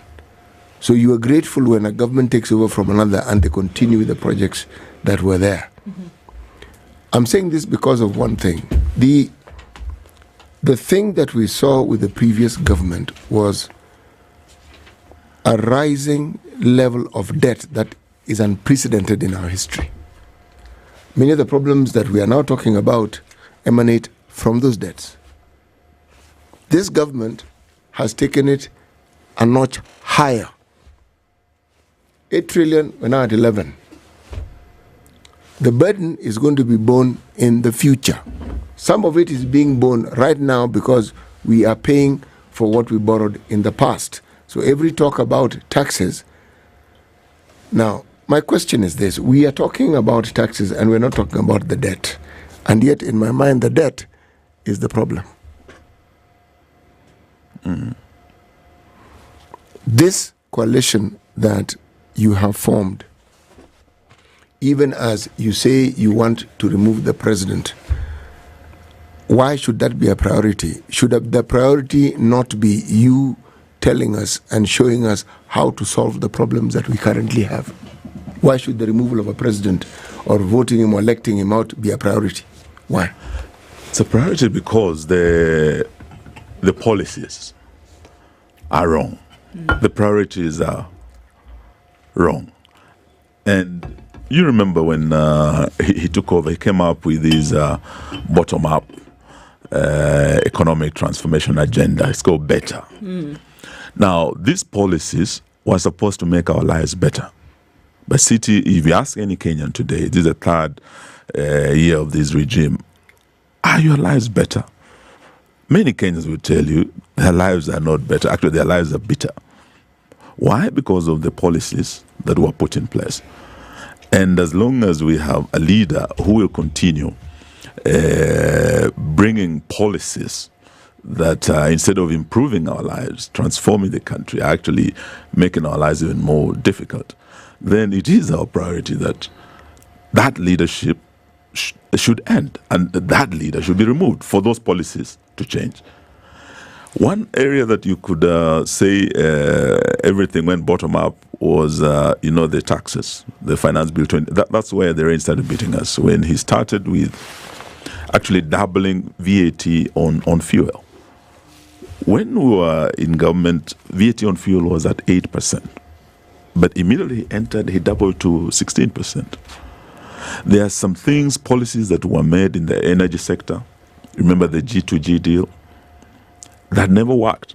But up to now, it has been extended. So even if global oil prices drop, Kenyans might not benefit much from it because of a deal that was sealed somewhere in Dubai by a few people. Before that, we had an open tender, very transparent, competitive process.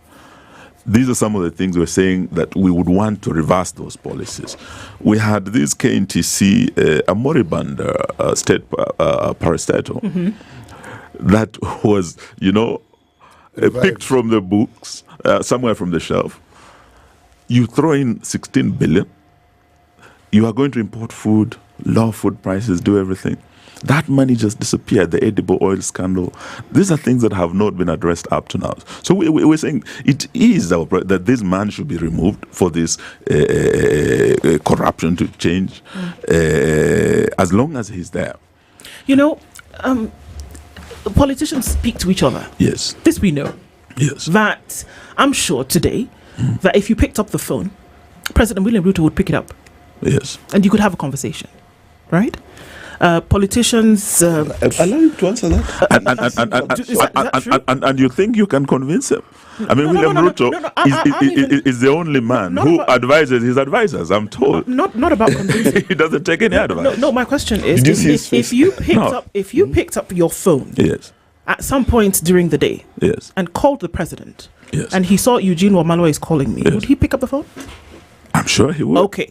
I'm not even going into what you would discuss. Yes. So you have an opportunity that easily 55 million other Kenyans do not. And we know that you all speak to one another. You were in the presence of very many of them yesterday. My point is this, that you're in a place whereby you speak to each other. And the question is, does it never come up in conversation? If I was sitting with Mark and CT and around about a cup of tea, and Mark was doing something and we were sat there and he's doing something that is, off color and behaving in a manner that's going to affect other people negatively. CT and I would be, hey Mark, look, even if we are not the ones in the driver's seat, this thing that we are seeing is not good, man. Kenyans are complaining. Can you see that they're not happy? Sure, I might want to topple you tomorrow. That's fine. But in the meantime, we are friends. You would pick up the very fact that he would answer the phone if you called, means that to an extent, there's an element of respect between you two, right? So why would it be so difficult to even have that primary conversation about, come on, Mark, this is not on. Things need to change a little bit. At least, even if we're saying we're going to topple you at 8 a.m. in the morning on August, whenever it will be 2027, in the meantime, brother, can't we see that there can be something that you can do to make things a little bit better? I would imagine that would form the basis of some kind of conversation that you would have. Yes, and we tried. You remember when we hit the streets and he pleaded and said, please stop this demonstration. Let's talk. We went to Bomas, almost 6 months. At Bomas, we told him our number one issue is cost of living. Kenyans are hurting. Can you remove some of these taxes? Can you drop on fuel alone? You had like 16 different levies and everything. And there are areas where he would actually have listened to us, because there were experts who came and told me, you can't tax people beyond a certain point. It becomes counterproductive. And in fact, the experts who came even from the Treasury, National Treasury, said they were not meeting their revenue targets. And these high taxes do not necessarily translate into high revenue for the government. They had all the experts, both local and international, at Bomas. What William told his team, do not remove even one levy or tax. They refused on matters cost of living. When the finance bill was going through, he called all the members of parliament to State House. And they said, don't remove even a comma. So it is that attitude of a leader who is totally insensitive and who must have his way, whatever the cost. I remember when we left Bomas, the issues that we had put on the table, there were 5 issues. None of the issues that we actually addressed, the cost of living and others, were addressed. But he said, what I would like is to create the office of leader of opposition, the prime cabinet secretary, and other positions. These were matters he had already put in a memorandum to parliament. So at Bomas, his team stonewalled and said, we'll only go with our 3 issues.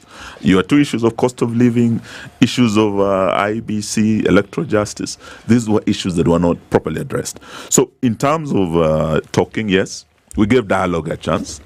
We put our issues on the table. But I'm one of the members who never signed the NADCO report. Why? Yes. Because the single most important issue of cost of living was never addressed. The Wanjiku issue. But the political class issues, the offices, whatever, those are the issues that were actually given priority. So it is really the attitude. It is really the person who William is. That is the problem. Okay, we've understood who the president is, so we seem to claim. But he doesn't do these things alone, does he? Parliament is a great ally. We hear of state capture, we hear of parliament capture. I find it strange. These are individuals who are elected. They were not elected as a group. They were elected individually. You represent a certain group of people. The Constitution gives you certain powers. You sell those powers. Okay? And then we complain. The executive, it doesn't matter which country you're in, the executive is always trying to do one better with the members of parliament. True. They always do. It doesn't matter whether it's a presidential system of government or a parliamentary system. That always happens. Now, we hear the same complaints about the judiciary. And I'm asking myself, why are we wasting so much time complaining when we should be asking our members of parliament, excuse me, you people, what is this nonsense that we keep seeing? Because in the absence of that collusion, everything we're talking about here would not happen. And yet, it is easier and simpler to just say it is the president. No, you are right, City. And actually, the biggest problem we have today is that our parliament has been captured completely. The Gen Zs entered that house because they had lost confidence in our members of parliament. On the 25th of June last year, this parliament was impeached by the Gen Zs. And symbolically, them entering that parliament and taking the mess, that was the end of that parliament. The speaker, Wetangula himself, left parliament in an ambulance. He had to take off. The members were running out of parliament. Some of them were running faster than Omanyala, Ferdinand. Why? Because the people of Kenya had said, we no longer have confidence in you. You are serving your own agendas. You are not listening to us. And even on the day that the Gen Zs entered parliament, they were at the gates of parliament. When the MPs were voting, passing the Finance Bill 2024, the Gen Zs were saying, please don't pass this. So we don't have confidence in this parliament as Kenyans. It was impeached. But they are still there. They are still doing their thing. But in the next election, it will be up to Kenyans now to give us leaders of integrity. Let me just say this. President William Ruto said categorically that for 2027 he has no competition. And he said his only opponent is his track record.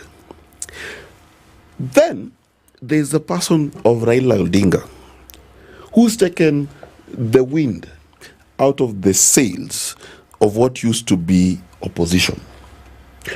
My question to you is very pointed and clear. Do you have the strength, the system, the capacity, the resource, both human and otherwise, to actually deliver to Kenyans the promise you're making? Because Kenyans keep asking, and I'm sure online they ask all the time, who is this that can take on the juggernaut that is William Ruto? I think William Ruto, who by the way has never lost an election. Yes, I think William Ruto himself and his record, people will be voting against William Ruto and his record and his failed policies. And when he's boasting about his record, I'm sure by 2027, it is that same record that will send him home. Anyone with a pay slip today, and you're talking of over 3 million Kenyans, as long as Ruto remains president, that pain will not go away. And the corrupt deals that we are seeing today, Adani was just a tip of the iceberg. And we must thank whistleblowers like Maina, Senator Onyonka, who brought the matter to Parliament, Tony Gashoka, who took the matter to court. There are bigger scandals than Adani that will blow up. And it is our mission to expose them, to fight them.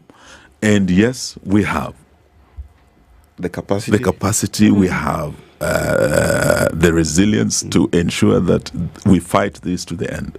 You know, my mind went back to the days of Ford. Yes. Before it disintegrated into all manner of Fords. Yes. Yes. And I'm thinking of how it is.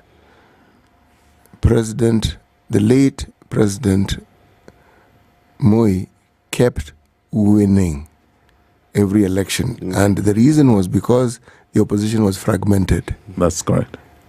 Not once did he get 40% of the votes. Not once. 36%. Yeah, not once. But he kept winning. Our laws allowed you, as long as you had more votes than everybody else, you won. Past the post. That situation is exactly where we are today. There's no difference. And I'm grateful to the Almighty that we have a president like William Ruto. You know why? This is the president who has shown us Kenyans exactly what we are and who we are. Forget this pretentious double-faced talk that we like having, that we think we are this and we are actually the other. It is not possible for members of parliament to do what they do unless we allow them to. We prefer to blame rather than to take the step of holding members of parliament to account. We prefer to blame rather than taking our leaders to account and tell them, excuse me, this is the way we want it. It took our children to tell us this is real. We are not putting up with this. But have we changed? The answer is no. One would argue that the boldness that's needed today in moving this country forward in terms of making sure that leadership is optimal is the attitude that those children, I'm not going to call them children, that those Kenyans put out on the street. And that one has to be bold enough to say, yes, we're in the pit. How are we going to get out of it? And I think that that's the kind of leader that Kenya needs today, to be honest about the situation, because unfortunately there's not been enough honesty. If anything, things have gotten worse. We've seen that. Corruption, everybody shouts about it. The infrastructure, it's terrible. The thing is on its knees. So the one who will be honest about the situation and even say, I don't have everything that I need to do this, but that we need to do it together. And in my opinion, if we do not have somebody who's able to be honest at that level, then we are still, unfortunately, still searching. And the question is, does that person exist? And just to top it up, the thing that keeps ringing in my mind is the Democratic Action Party. Action Party. There's a Bible verse that says the kingdom is not just a matter of talk.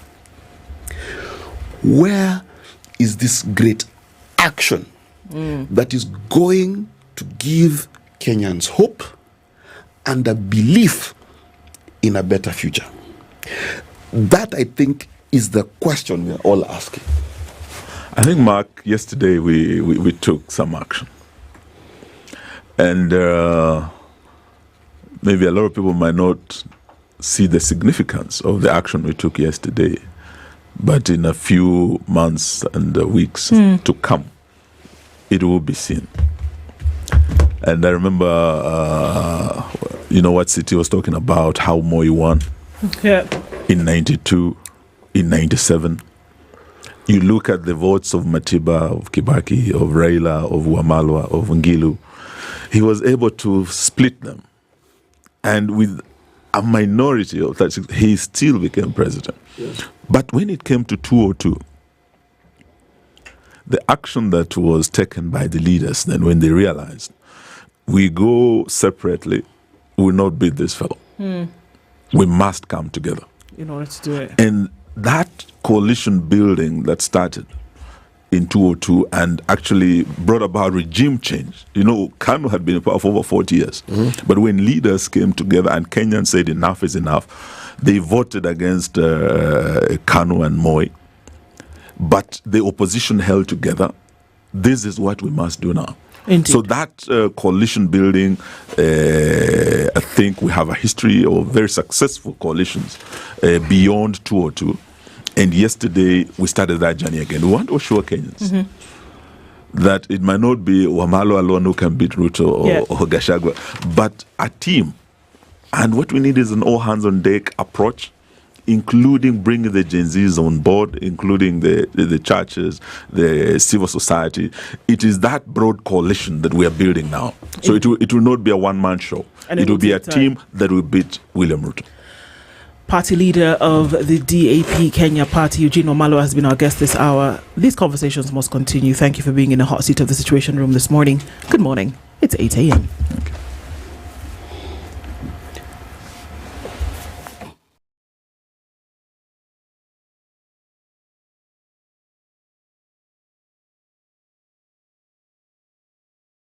Here's why. I'm Leah Ubaga, Prime Cabinet Secretary and Cabinet Secretary for Foreign and Diaspora Affairs Musalia Mudavadi yesterday expected to jet out of the country for Cairo, Egypt.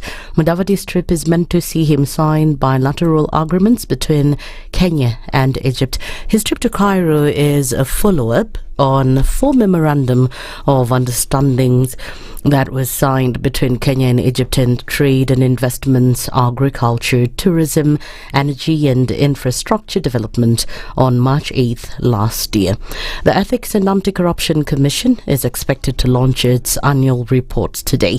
The EACC chairperson David Oginde and CEO Abdi Mohammed are expected to launch and release the EACC annual report for the financial year for 2023-2024 at around 9 a.m. to the public. The report contains details of the Commission's activities and achievements for the year 2023-2024, including the corruption reports received, investigations undertaken, files recommended to the DPP for prosecution, cases completed in court, unexplained wealth and stolen public property recovered, corruption networks disrupted, and the persons and companies involved.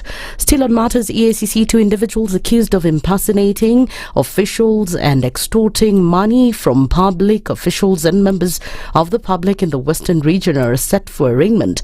Tobias Wekese, 23, and Sharon Anyanga, 26, who are university students, were arrested at the National Government Constituency Development Fund office in Bungoma County by EACC. The pair had reportedly staged a fake raid claiming to be on official duty investigating NGCDF projects. EACC spokesperson Eric Ngumbi said they allegedly demanded bribes from the officials, threatening to sanction them if they failed to comply.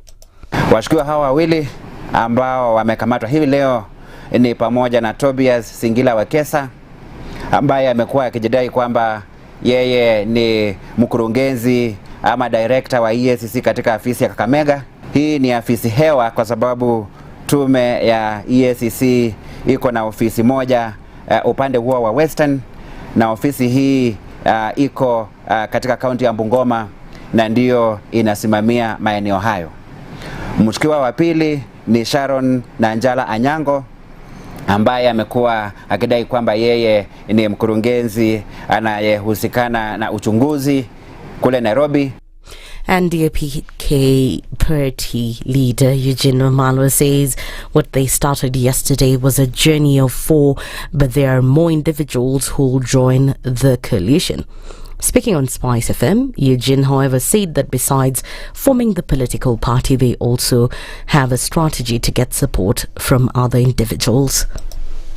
So yesterday, what we started was a journey of about 4, but there are others. As you know, the Honorable Martha Karua already had a meeting with Gachagua, and they had agreed to work together. I had invited her yesterday to the event, but she was in court. The Honorable Peter Munya also is a party leader of the PNU party. He was out of town, but he is also with us. So we will be broadening it, but also it's not just the political parties. We need an all-hands-on-deck approach for us to beat William Ruto. We need the Gen Zs, the youth of this country, and we are reaching out to them. We'll also need to work with civil society, the churches. So it's just the beginning, but you will see us broadening this team as we go towards 2027.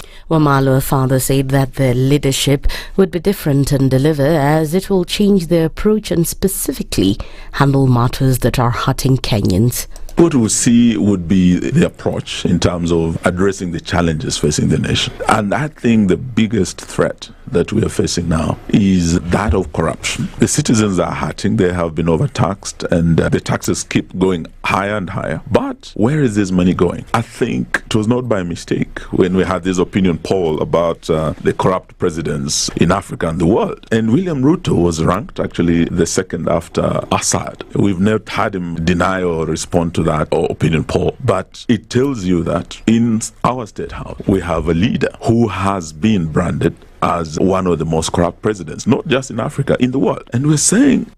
That's the news wire. I'm Leah Ubaga.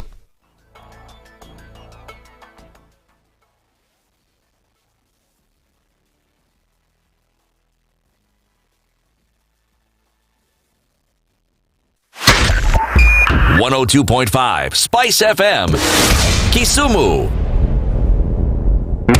Are you a young person looking to unlock your potential? Are you ready to take the future in your hands? If so, then listen up. KCB to Nyeri is the plan. It's designed to empower young people like you, develop skills and knowledge you need to succeed in life. KCB to Nyeri combines vocational skills training, business development training, access to finance and business mentorship, preparing youth for jobs, entrepreneurship and wealth creation. Don't be left out. Visit kcbgroup.com/foundation to learn more.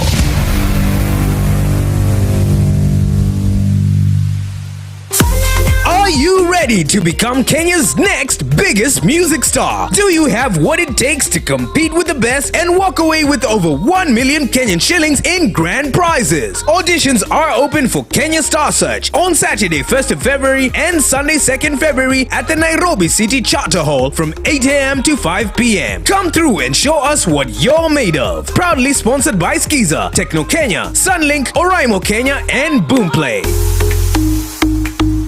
Are you ready to unleash your creativity and dive into the dynamic world of media? Then listen up. At Standard Talanta Academy, a collaboration between Talanta Institute and Standard Group, we are redefining the rules of the game. With our Media Mastery course, you'll embark on a journey that goes beyond the ordinary. From TV and film production, photography to digital journalism, our curriculum is designed to equip you with the skills needed to thrive in today's media landscape. But we are not just about theory, we are about action. Our hands-on approach means you will be creating, producing, and innovating from day one. And with Standard Group, home to KTN, Radio Maisha, Spice FM, and the Standard newspaper, you'll have unparalleled access to industry expertise and real-world opportunities. So, if you're ready to turn your passion into profit, join us at Standard Talanta Academy and unlock your full potential. Visit www.talanta.ac.ke or call 0724 468 468 for more information. Standard Talanta Academy. Unleash creativity. Looking to upgrade your kitchenware, furniture, or electronics? We've got the best deals for you. Dig a shop. It's a few minutes after 8 o'clock. Let's take a quick look at what's happening on the roads this morning. Yes, I said Oloi Tok was giving what? Traffic and a lot of it. But then also let's look at what's happening on the Eastern Bypass. Outbound traffic and inbound at some parts is very busy. It's going to find you at the Cabanas interchange all the way through there. Very, very slow. And also in and outbound traffic on Outer Ring. There we have it. Also, as you're coming off of Mombasa Road, as you're heading towards the Nyeri Stadium roundabout, there's inbound traffic. Langata Road is also quite crazy at this point. Aerodrome Road, then getting onto Uhuru Highway, busy as well. We've seen from morning traffic on the Thika Super Highway was quite crazy, and we're still seeing some traffic at a bumper-to-bumper state from Githurai out towards Kasarani. Okay, so Ngong Road is not looking too bad. You'll have a little bit of traffic in some parts, but then you're also looking at Naivasha Road coming in towards Riara Road and then out towards James Gishuru. We are in traffic hour proper. Let's take a look at how it looks in about half hour or so. SpiceFM KE on X, hashtag the Situation Room. Mature, intelligent talk every morning. Spice up yourself.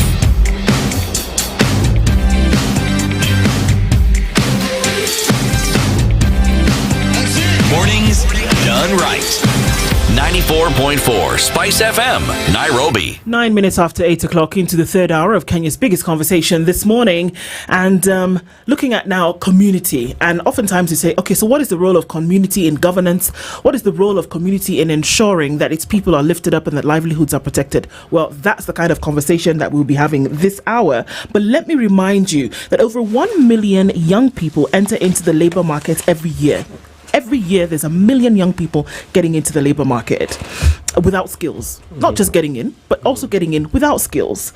And are some having to drop out of school, or they've not completed school, or they've not enrolled in any college. So the KCB Foundation established the 2G program in 2016.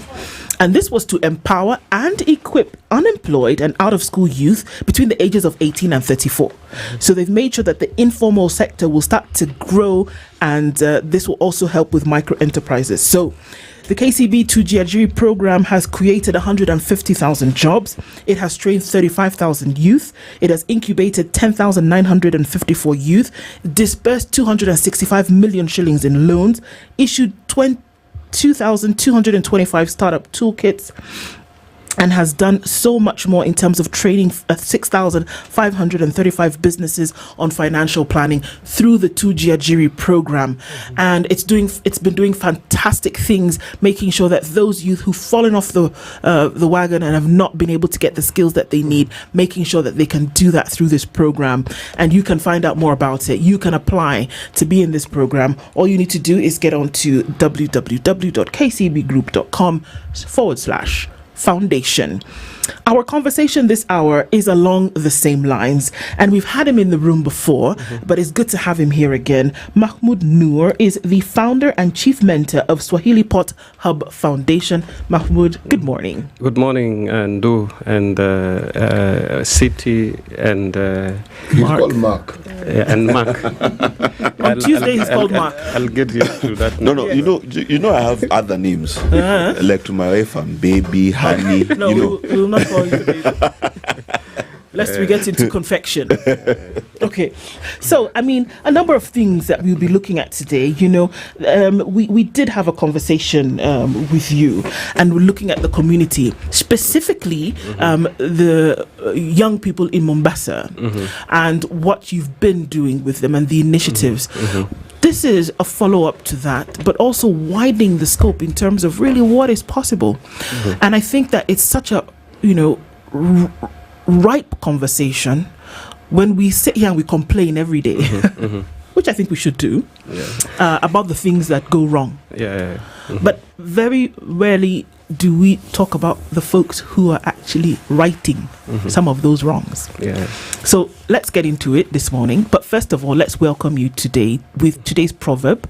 CT will share that with you, and then you can tell us how that resonates with you and how you would translate it. Thank you. Our proverbs for the whole of this week are from the United Republic of Tanzania. This country is fascinating. It is the most linguistically diverse nation in East and Central Africa. 120 ethnic groups which means 120 languages. And yet, they speak in one voice. United. One voice. It is amazing. If one thought that the issue of the language of Kiswahili was an experiment, well, it's a very successful experiment. Okay. A gentle breeze blowing in the right direction is better than a pair of strong oars. A gentle breeze blowing in the right direction is better than a pair of strong oars. I think what I understand by that is,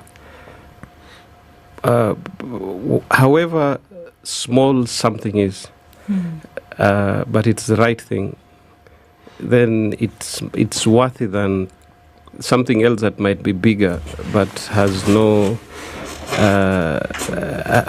direction, has no positivity.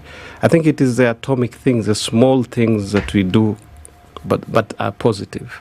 And I think this even sets the base of the discussion today. Yeah. There are small things that when we do in our own way, we are 57 million Kenyans, 50 something, right? Yes. 7 is a good number. Yes. So if 35 million people are doing small right things for this country, then the country will change. There you go. Yeah. And sometimes what you do need is a simple, gentle breeze. Yes. Isn't it? Yes. Okay. So Swahili Pot has been blowing that breeze. A little gentle breeze has been pushing people along. Let's just look back at some of it and how this all started in the first place, because it then gives us insight into, okay, so how are you impacting lives one at a time? I think it's a great story. I think we hosted the deputy president, I think 2-3 weeks ago, and when he heard the story of Swahili Pot, in fact, because we met in a boardroom first to explain to him, the young people told him what they've been doing the last 7 years. Yeah. In fact, after he heard that story, it was almost 1.5 hours ago, we had a bigger gathering out there, including a few politicians. In fact, he said, whatever I've learned here is enough. In fact, we can even skip the other meeting down there. Oh, wow. Yeah, and I felt genuinely that he saw something different, that young people can be doing something else. So I think for Swahili Pot, when we started it, one of the key things was building that spirit of voluntary, of serving the community, even when you have nothing. It's about looking at what you have and making the best out of it. And I think that's why for a couple of years, that space has run. At the moment, I was looking at the database this morning. The database is around 23,000 young people with a transformation, a reach of around 7,000, and then we have those that are transformed to around 1,500, and then those improved to around 15,000. Maybe I'll explain that in a while. So, but there is a team of around 70 of them that have been walking every day to the hub. Some of them even have been having quarrels with their parents because they are saying, why are you every day going to, they call me mentor, some of them, majority, everybody in Mombasa calls me mentor. Why are you going there every day and he's not giving you anything? And then later on, I even started forming conversation with some of these parents because I also go out there to talk to them. So I was telling them what is the opportunity cost. Look at what is happening up at Komaskani. Majority are in drugs, gangs. So are you better off with your kid here or coming there and doing something that is worthwhile? Okay. So I think that we built a movement of young people who want to give, not necessarily to receive. Right. Because a majority want to receive. And Swahili Pot is known nowadays when the people who walk in there are completely different. Even when politicians come, I think it is the only place where nobody will be interested to ask them for handouts. Or after the meeting, can you leave us something here? They're not interested in that. They want to change their lives. They want to be enabled. And I think for that enablement to happen, it's not only government. It's an ecosystem that we've built. That ecosystem has strong participation of the academia all levels, from whether it is the TVETs, we work very closely with the universities, the religious institutions, private sector are part of it, and then government also. Yes. And for us, government is strategic. At times, we might not necessarily expect something from them, but we accept that they will open certain doors and support us in certain ways. So what happens? I just had a thought, because you talk about so many people coming in different, it's a whole mix. It's like they're being put into one pot. Yes. So what happens at the hub every day? At the hub one, when we started the space, our intention was first to provide a safe space. By the way, I never imagined that it will grow to what it is right now. It was never in my wildest dreams. In fact, if today I leave Swahili Pot, ama nipumzike, wajua hakuna mtu ana guarantee. You can wake up today and you hear that I'm gone. Yes. I will say that I'm satisfied with what is happening at Swahili Pot, because when we started, we just wanted to create a safe space, a place where people can hang out. In fact, that was my intention. Just come hang out, whether you're browsing, whether you are talking, but just be there. But now it has, when a young person walks in, and I think that is what I've been preaching all these years. I want a space where a young person, whether they have dreadlocks, whether they look whatever way, they will be received and taken up to the best space, whether it is the boardroom that I also sit. And nobody will profile them from the gate to the reception and to whatever opportunities that are there. So when this person walks in, he is able to be given options, because what our young people want are options. It's just like when you are raising your kids, you don't have to force them towards a certain direction. As a parent, you provide options to them. So at Swahili Pot Hub, what we do is we give them options, and then they come and decide. And recently we've gotten support from Conrad Hilton Foundation. They're supporting our case management program, which is a mentorship program. And one of the things that we did, and it's based on a survey that we carried a couple of years ago, asking young people what they want, and they said they wanted mentorship as number one. So Conrad Hilton Foundation is supporting the mentorship program. So when you walk in, the first thing that we do, we take you through a self-discovery journey. Because we realized if you do not work with the mindset, whether you give the young person 1 million shillings, or you give him whatever skills, or you give him a job, he will lose that job in a few months. Because of attitude, you give him money, that money in a few months or a few days, depending on their appetite, it will disappear. So we start, when you come in, we put you through the self-discovery, so that we work on your mindset. And from what we've seen, if you have 10 days to work with somebody, I'm better off using 9 days to change their mindset. And then on the last day, the other things they will figure out themselves. So for us is, we've just created a pathway, or we call it a youth journey, where we allow everybody to walk. But specifically, because we're also dealing with Mombasa, the transition rate for many years has been one of the worst.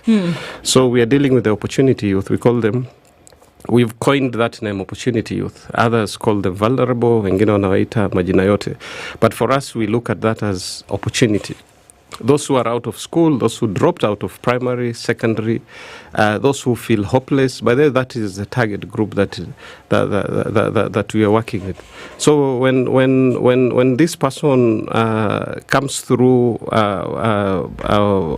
the gates of Swahili Pot Hub, once we work with the mindset, then now we look at the different programs. And by the way, we have a lot of programs, including Tujiajiri. Because for us is, how do we consolidate, create a bouquet of offerings. For example, the World Bank through Cape Skies and the Ministry of Trade, the national government, they've supported us on a program where we are scaling up startups in Mombasa and the ecosystem in Mombasa. And we're actually supporting startups, early startups. Others have just on ideation stage. Yeah. So we also have the CFYE program where we are giving creatives, we are training. We are telling creatives that you can turn your talent to income. Mahmoud, this is very interesting, but I have to just step in here because we know that entire economies essentially were built on the back of small business. Yes. Right? Government comes in maybe to facilitate. Government does what government does with the funds that it has. But if we look at some of the largest economies on the planet, on the globe, is that it was small businesses that have come to build those. And I mean, the huge organizations that we see today started off in somebody's garage, for example, or started off in the trunk of somebody's vehicle, and then they got the facilitation to be able to go in a particular direction, which in essence is what pointedly you are doing now. But what I want to ask is that, so this support comes in from different organizations. I mean, which is just the way to do it. I mean, right now it just makes sense. What do you do to ensure that the person who wants to come in and have a startup, it could be anything really, it could be somebody who is deciding that she or he is going to sell fruits, and maybe in a little bit more formal, organized way. It could be somebody who is going to go into coding. It could be somebody who's going to use the work of their hands to do something. It could be somebody opening a salon business. But what would be the fundamental principle to ensure that this business, as you start it, is at the point from its genesis, as it starts to roll out, is actually secure, and that you keep it viable? Because the end goal is for the individual, sure, but the byproduct of that is an economy then that is able to rest on its shoulders. There's something that we are doing, and we've learned it from we are part of a community in around 12 countries. So, and we try to learn best practices from the different countries. So there's something that we've picked from the community in India, and we're actually replicating it in Mombasa now, where what they did and that is what we are doing now, is we have invested to do a survey all over Mombasa and the greater Mombasa, which goes into Kilifi and Kwale. And what we've done with that is we do research.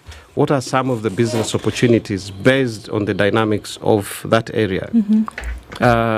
Once we look at the different opportunities, different levels, there are those that are small, and our target mainly is on the small because, as you said, SME is the future.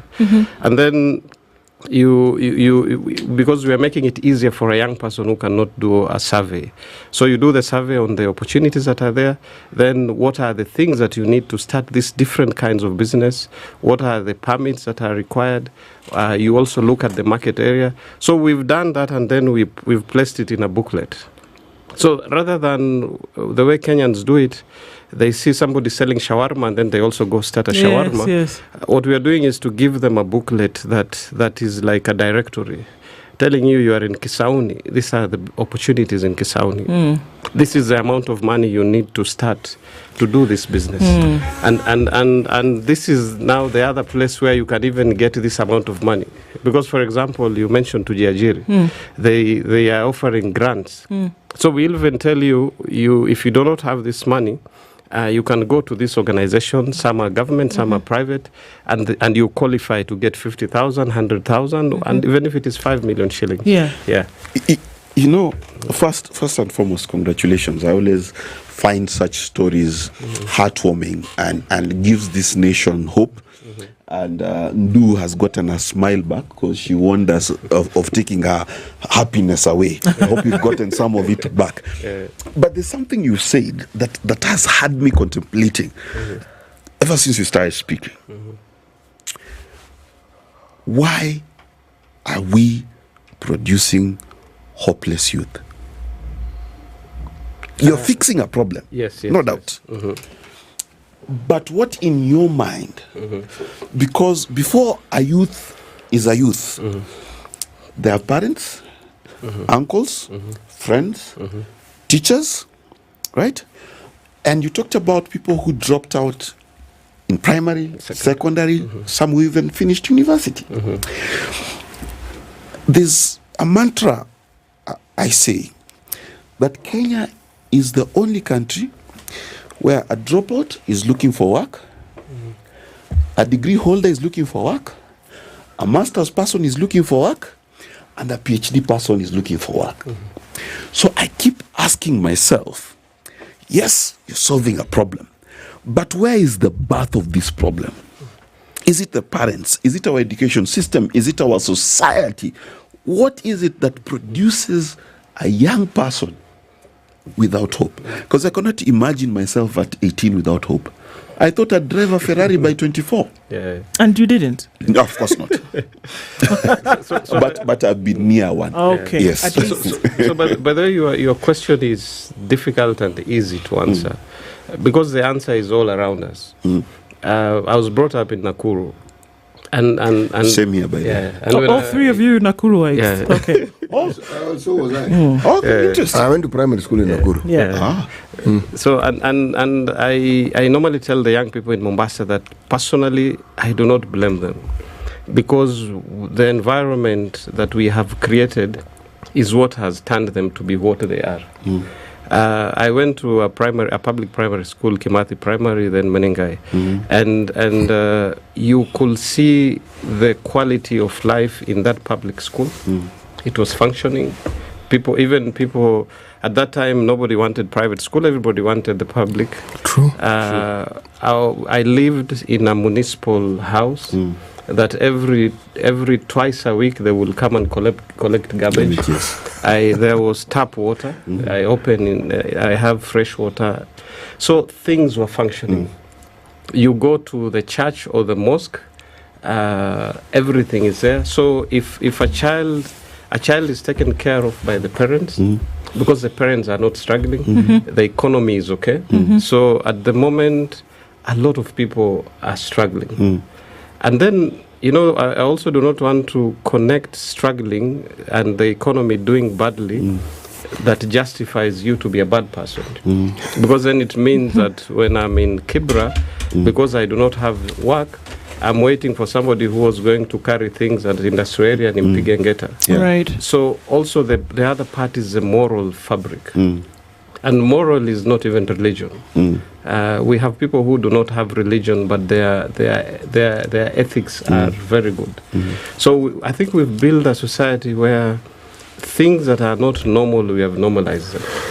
We live in a society where... Pause. Rewind selector. Things that are not normal? Have been normalized. So for example, and I think this one, I even had a discussion at some point with one cabinet minister of security a couple of years ago. I didn't give him details, but I told him, I feel so bad that I work with a lot of young people for many years in Mombasa. So during the recruitment of police and army, parents will follow you to tuongeze laki moja, tuongeze hii, because this is what we have to buy this position.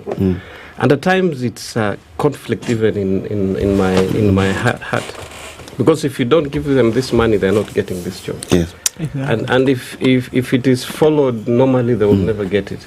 So you can imagine a society where we are buying these jobs. Parents are willing to even put in money to buy KCSE and KCPE certificates. So it is a corrupt system. A young person or a young boy and girl nowadays, it's both from home. They are a prey even at home. So it's like from the day you get out of the womb of your mom, everybody around you is a threat. So we have created this. So where do we start? Although I'm not giving a very bad picture. No? You're giving a realistic picture. It's a realistic picture, and I think that, oftentimes we talk about, I'm just going to take a break at this point, but oftentimes we talk about looking for the solution, and in my opinion, if you do not give the true picture of the problem, then we're pretending. in terms of how we're going to then be able to fix the problem. We have to be able to say it as it is. We don't want to hear, for example, that people have to buy jobs. But in order for people to get the jobs, that's what we're talking about today, that you do. That folks will not have a chance in hell of passing an exam because of different factors. Maybe there's no power in the house. They cannot read because it's nighttime. They have other chores to do. They have to go and get water. I don't know where, so they can't read. So what will they do? Watakuja kuomba laki moja so that they can go and buy the job. And that is the reality of the situation. So even as we talk about fixing the problem, we must look at what the problem actually is. Let's take a break on that note. Mahmoud Noor is our guest this hour, director of Swahili Pot Hub Foundation, but we're looking at some of the issues that plague us in community today and how we're going to fix this one problem at a time. It's 27 minutes to 9 o'clock. The conversation continues after this.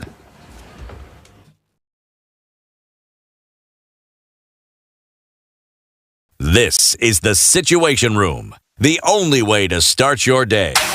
The weather with SpiceFM.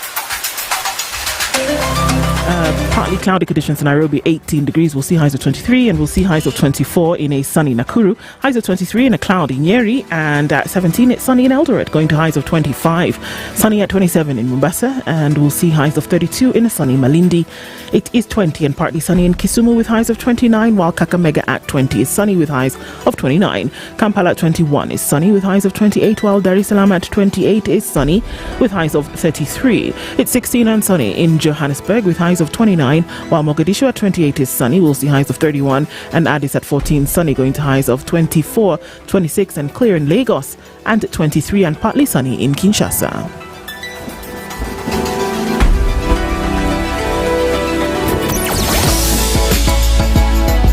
Sugar and spice and everything nice. Spice FM. Spice up your life. Crazy busy morning coming off Mombasa Road from Capital Centre, heading out towards the Nyeri Stadium roundabout and then on to Uhuru Highway. That's busy inbound traffic. We're also seeing inbound traffic on Langata Road. Some of that will go towards Raila Odinga Way and meet with traffic that's coming off from Gong Road. Pretty heavy on Naivasha Road, very slow as well. And coming off the Greater and Gong Road from that interchange that comes off the southern bypass. That'll give some hold up as you get towards the city. Limuru Road is busy, Lower Kabete, and then going towards Spring Valley, you'll find a bit of traffic here. And on Kiambu Road, it is busy, as well as parts of the Thika Superhighway. We're still in traffic. It's starting to dwindle, good things, but let's keep abreast of what's going on in your area. If you find a good route, talk to us on SpiceFM, KE on X, hashtag The Situation Room. Mature, intelligent talk every morning. Spice up yourself.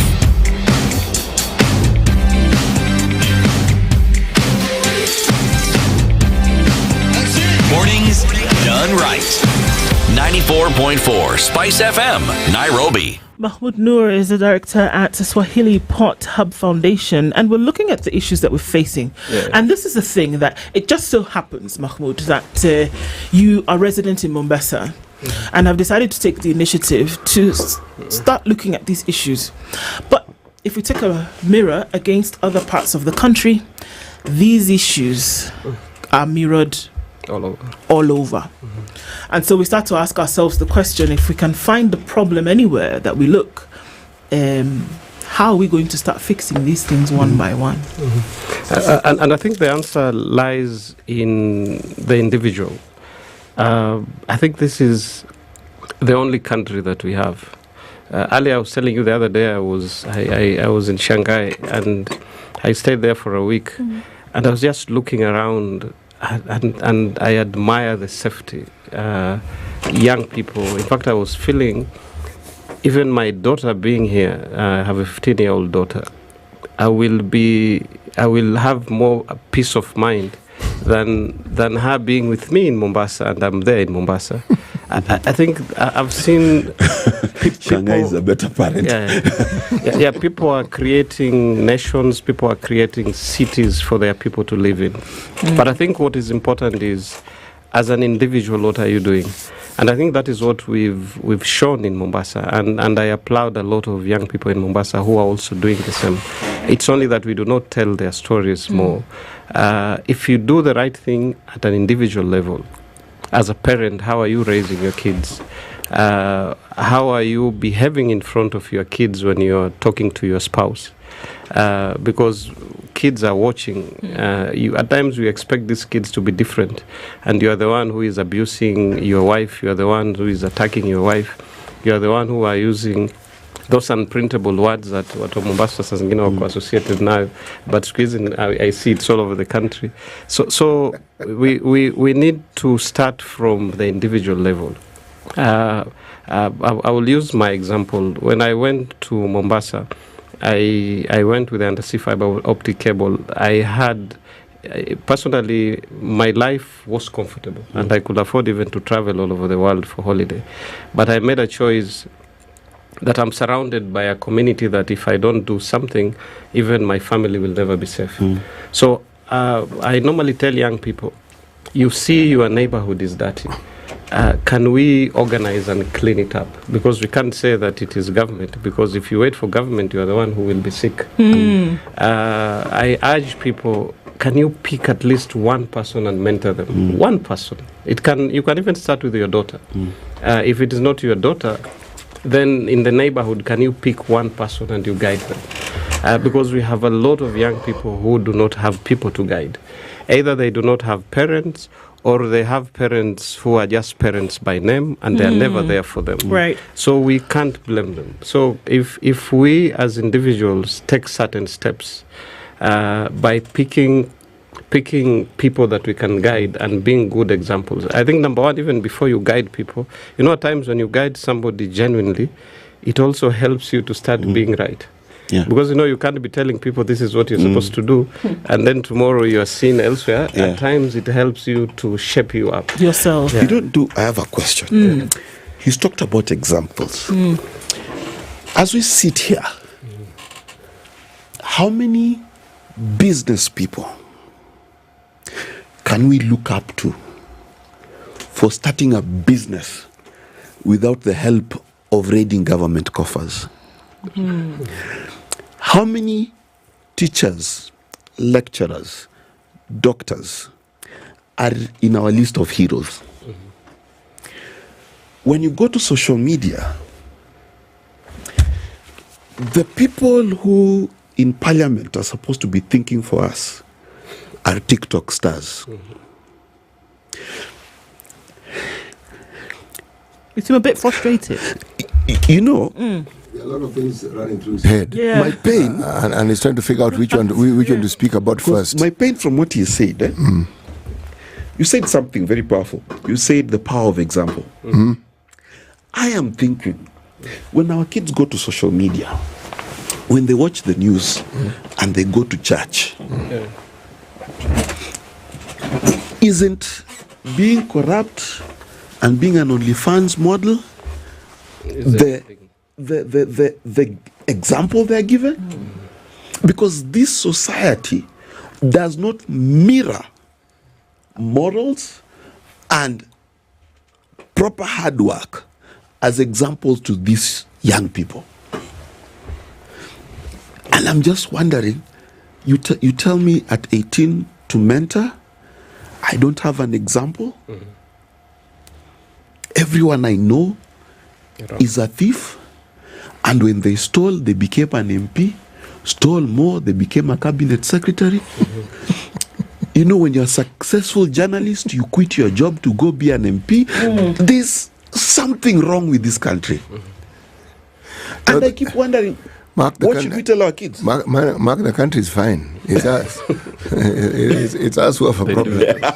It's not the land. No, it's the people. The country is fine. The country, if you see, we make decisions, we implement things.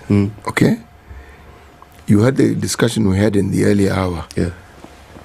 This business that our politicians want to ram down our throats about focusing on who to blame.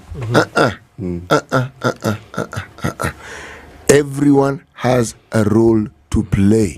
And it can't be that when you can't play yours, you look for someone else to blame. And you even blame them for you not playing your role. How? That is behavior I expect from a child. In fact, a toddler. That's speaking a buju buju. Yes. I expect that. But a full-grown human being, even a parent, even a grandparent, there is a problem. And your reaction to the problem, instead of looking inward and saying, okay, what have I done and what different can I do? Your immediate knee-jerk reaction is to look for a finger, take your finger and to point at someone.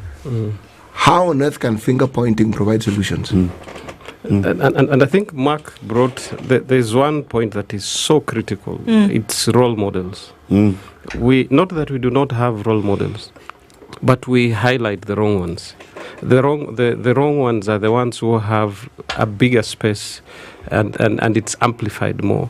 And partly is also, and I think that's why the root cause is important. You remember there was a survey that was done by, I think, Aga Khan University a couple of years ago, and the majority of young people were saying they don't care how they make it as long as they make it. Now that is the society that we are in. Right. See, they are saying it out there. The older people like myself are hypocritical about it. We pretend we are something else, but we are watched. The people whom we are setting an example for and to, they can see what you're doing. So what you say falls on deaf ears. And then you say, ni God manze. Yes. Ni God manze. You know, there's another pain that I've experienced in my career. But I'm slowly going to write a paper on the Gen Z movement. But there's one pain they seemed to have that has not been put to task or brought forward for that matter. It really, really hurts for you to be led by someone who's dumber than you. It's very painful. Because some of those youth are very clever. And then Samido's ex-current whoever who can't explain the budget process, allegedly, to be safe, is a leader. Yes. That is an exquisite pain. Why is it a pain, if I may ask? You know, the Bible says there are certain things that the earth cannot bear. One of them is when a servant becomes king. Now, it does not say servants should not be kings. But by the time you are a king, you need to be a king. The problem with this country is we've got some ghetto, ratchet, TikTok dancing people in parliament. Don't say all you think in one moment. You know, so these young people, the things I'm hearing for the first time. Because when you said ratchet, I immediately thought of the tennis. Game of tennis. Then I realized that is racket. My target audience understood me. Yes. When that is the example, the person who's trying to do the right thing, think through life, begins to think there's no reward. When you see leaders going into an alcohol store and buying 300,000 worth of King George VIII or whatever it's called. This kid is sitting down thinking, I finished my engineering degree. And this person who has a job which they can't figure out is splurging.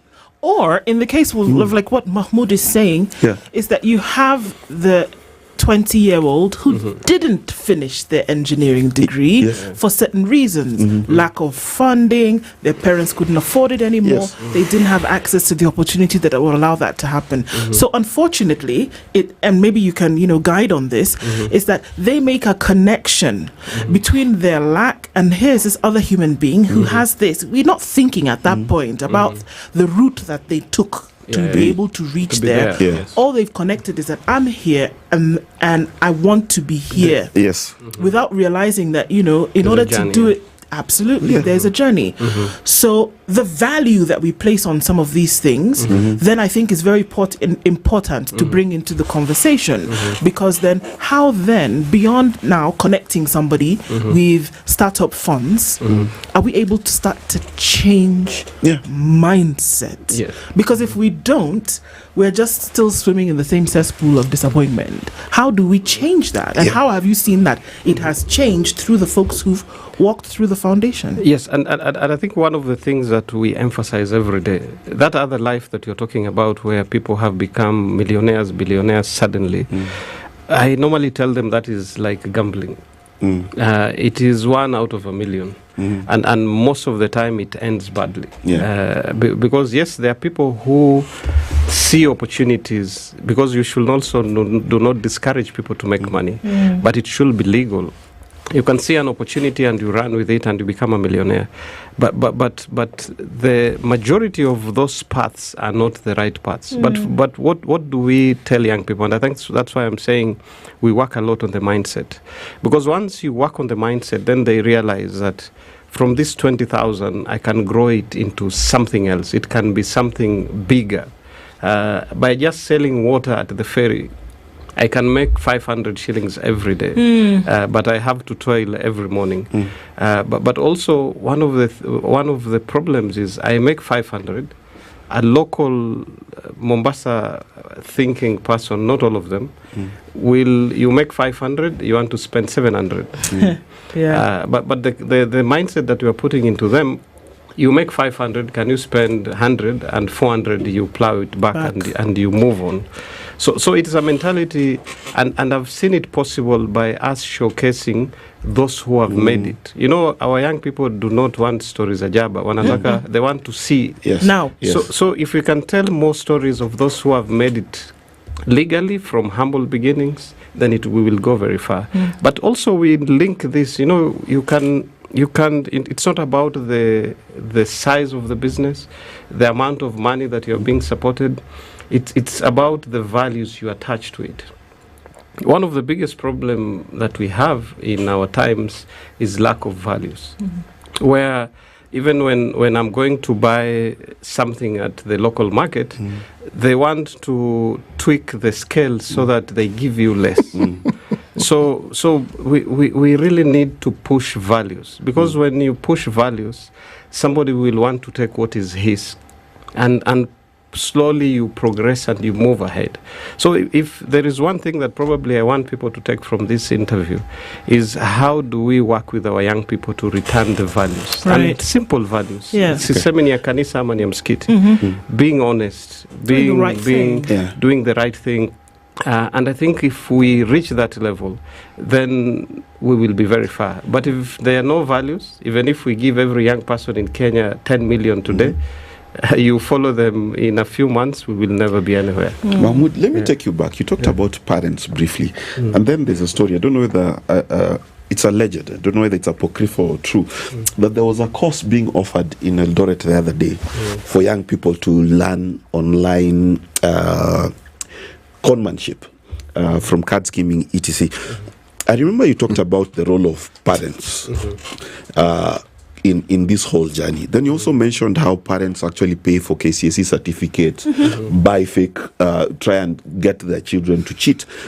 Please speak to us about now the role of the parent. Because, let me speak in Nairobi, I think most parents nowadays think that your interaction with kids is on Sunday, you're drinking a beer and the kid is in a bouncing castle and you're a good dad or mom. What is the role of the parent to these kids? Actually, if you look at even those developed economies and countries, one thing that they really believe in, look at the West, they really still believe in parenting, spending time with their kids. It reminds me when we were landing the cable in 2009, and I was hosting my president, the president of SICOM, and then the finance minister, the ICT minister of Rwanda, and Pogisio. He was the ICT minister, I think, at that time.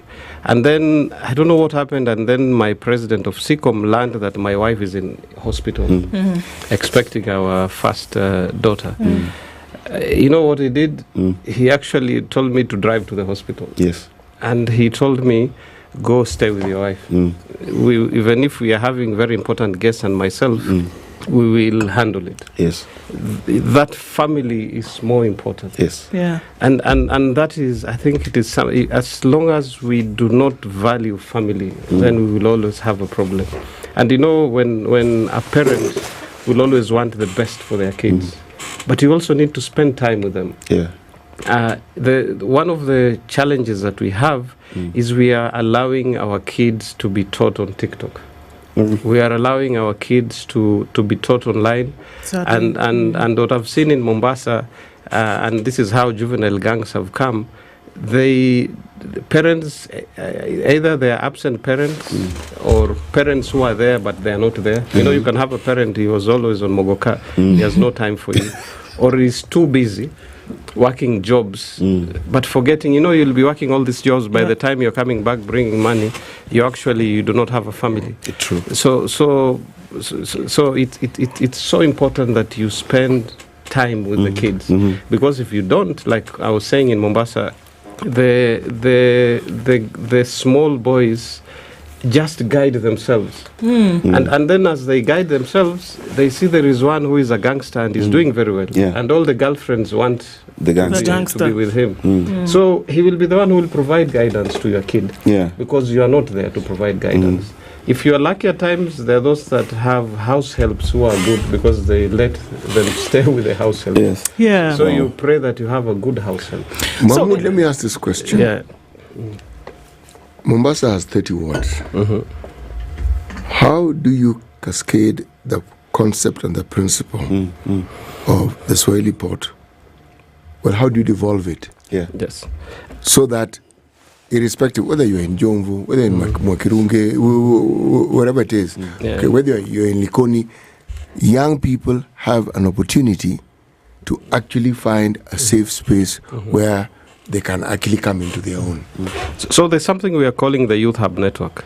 At some point, a lot of young people, I think a couple of years ago, I think 4 or 5 years ago, when we were meeting during the International Youth Day, they were complaining to government, why don't we have a Swahili port in our areas? They were thinking that we are government. Yeah. So out of that, I learned something, because I normally do not believe in telling people to do something for us. We now started identifying which are the spaces that young people hang out in the larger Mombasa, which goes into the 30 wards and also to Lifi and Kwale. And we find that all these young people in Mwakirunge, for example, are attracted here. And the reason they are here, it's either because there's a CBO or there is a soccer coach who puts them there. So we identified these areas. At the moment, we have around 45 of them. So if it is a registered organization, then we enhance that organization.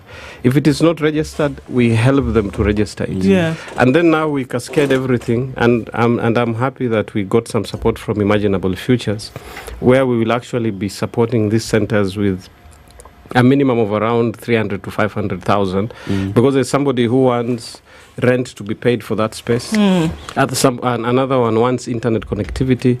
Others wants processes for them. So for us, what we are calling the Youth Hub Network is a way of us cascading what we have, that model down there.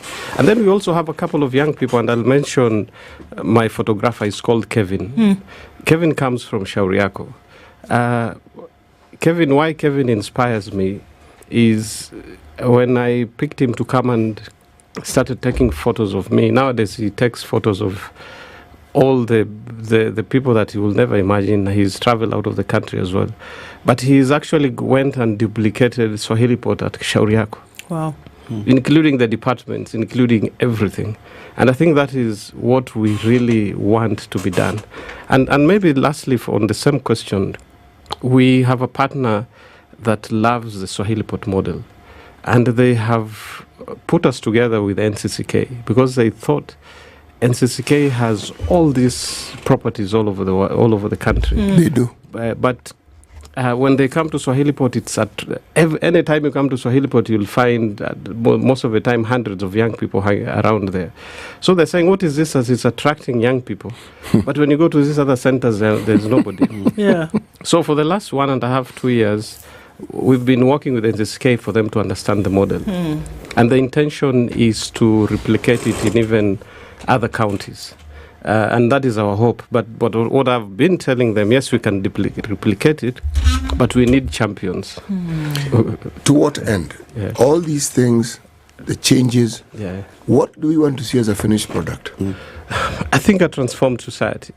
I say this is our country. You can earn 10 million shillings a month. But as long as everybody around you is angry and hungry, you will never enjoy it. You will not be safe. Yes, and even your kids will be taken over by drug barons and gangs. There's a saying, it's called private opulence amidst public squalor. By the way, Ndu, even as we get almost to the top of the hour, I want to speak to the politicians who are listening and other political types who come to this show.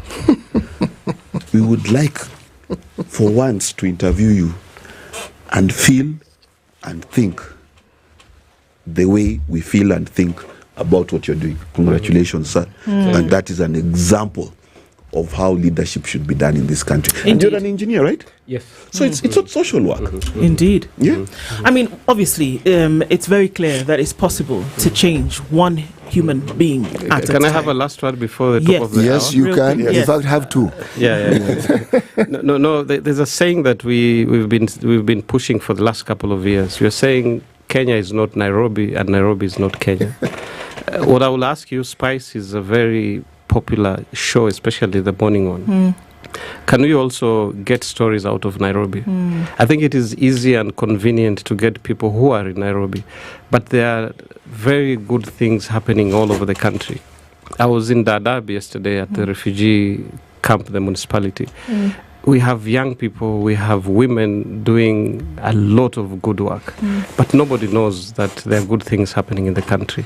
So I think if you can say for every 10 people, you also get watu wa mashinani. Yes. We have beautiful stories. Just like we've invited you. Invite us. Yes. Mahmoud Noor is the founder and chief mentor at Swahili Pot Hub and Foundation. Thank you for being here today. Definitely things that we need to continue highlighting, and we'll see you in the very near future to continue highlighting some of these issues. Good morning. It's 9 a.m.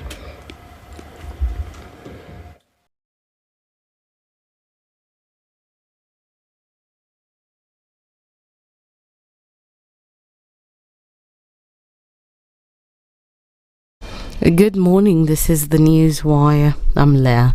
Ubaga leaders allied to President William Ruto have continued reacting to former Deputy President Rigathi Gachagua's outburst on Monday, where he lashed out at his recent development tour of the Western region.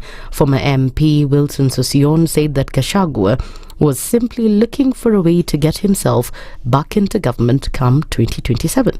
What happened at Chui House yesterday, that's the democratic right of that group, and that is a group of Kenyans who hold no known office at the moment, and they are aspirational about 2027, which is okay, and they're free to do so. They can meet again today, tomorrow. There is nothing wrong with that. That's a provision in our constitution, and that should not be a big issue, and we shouldn't read too much. Even what they talk about is cutting attack from Rigathi Gachagua, the sitting president. Of course, that is expected, as is bitter, and it's natural. Let him vent. But the fundamental fact is, if you look at Vision 2030, the key pillars, but look at the political pillars, that Kenya as a country, we must drive issue-based politics. And for the president, he is in office. He's not on campaigns. Speaking at the same platform with Mbeere North MP Geoffrey Ruku, that is on a local TV station, Ruku on his part said there's nothing much that will come out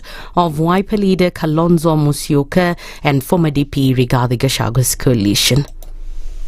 We have seen such kind of coalitions coming up from the time of President Moi to President Kibaki to President Uhuru Kenyatta. And the question which we should ask ourselves is, such kind of coalition we witnessed yesterday, did they gain anything to changing the regime? Of course, the answer is no. We don't expect anything different from Kalonzo Musyoka teaming up with Rigathi Gachagua and others. Nothing much which we will see coming out of this coalition, especially when we have familiar faces from the time of Moi to now. Kalonzo Musyoka has mobilized his base on tribal cant year in, year out. I think Kenyans, they want more of the solutions. And this even comes as DAPK party leader Eugene Wamalwa, while speaking on SpiceFM earlier today, has exuded confidence in the coalition winning over President William Ruto's candidacy in the 2027 elections due to his poor track record. It would be good for us to say, okay, these are the leaders presenting themselves. What are their records? And I'll be the first to say, if you think I'm corrupt, please don't make the mistake of putting me in there, giving me the powers that you're giving it. Because if we were stealing with one hand out there, we'd be stealing with both hands. And that is what is happening. The other issue is the issue of tribalism. And I think this is one thing that, they were talking about in Western Kenya. For 6 days, they were out there in Western talking about Gachagua and Kalonzo and, and tribalism. But at the same time, they were talking about isolating a community. I mean, there can't be a worse form of tribalism than, conspiring or probably demonizing one community and isolating one community. So I think when we're looking at these issues, we want to see how this can be addressed. Now, according to statistics, a large percentage of people with vision problems in Trans Nzoia County are farmers, the situation being attributed to sun exposure and injuries resulting from agricultural activities. Speaking during a free eye clinic screening sponsored by Punkaj Social Services in collaboration with the county government and Anderson Hospital, the Trans Nzoia County Secretary Trufosa Mere and the chairperson of Mount Elgon Trust, Bob Anderson, said about 100 people have undergone surgery. There's a research that was done. The prevalence ya cataracts hapa Trans Nzoia iko juu sana kwa sababu ile kazi watu wanafanya inawa expose kwa factors ambazo zinafanya nerves za macho zinaendelea kudidimia wakizeeka. Pia kuna many eye ailments that are emerging amongst young children as a result of pollen na foreign objects. Ukienda Mrokoto, chances za injuries pia ziko juu. My name is Bob Anderson, the chairman of the Mount Elgon Trust. It's fantastic now to see watu zaidi 1,000 wamekuja hapa wametibiwa. That's the news wire. I'm Lea Ubaga.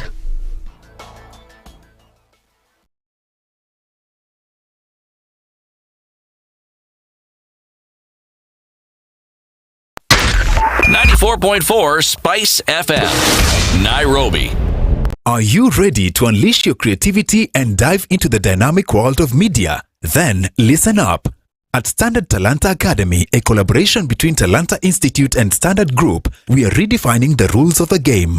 With our Media Mastery course, you'll embark on a journey that goes beyond the ordinary. From TV and film production, photography to digital journalism, our curriculum is designed to equip you with the skills needed to thrive in today's media landscape. But we are not just about theory, we are about action. Our hands-on approach means you will be creating, producing, and innovating from day one. And with Standard Group, home to KTN, Radio Maisha, Spice FM, and the Standard newspaper, you'll have unparalleled access to industry expertise and real-world opportunities. So, if you're ready to turn your passion into profit, join us at Standard Talanta Academy and unlock your full potential. Visit www.talanta.ac.ke or call 0724 468 468 for more information. Standard Talanta Academy. Unleash creativity. Are you a young person looking to unlock your potential? Are you ready to take the future in your hands? If so, then listen up. KCB to Jejiri is the plan. It's designed to empower young people like you, develop skills and knowledge you need to succeed in life. KCB to Jejiri combines vocational skills training, business development training, access to finance and business mentorship, preparing youth for jobs, entrepreneurship and wealth creation. Don't be left out. Visit kcbgroup.com/foundation to learn more.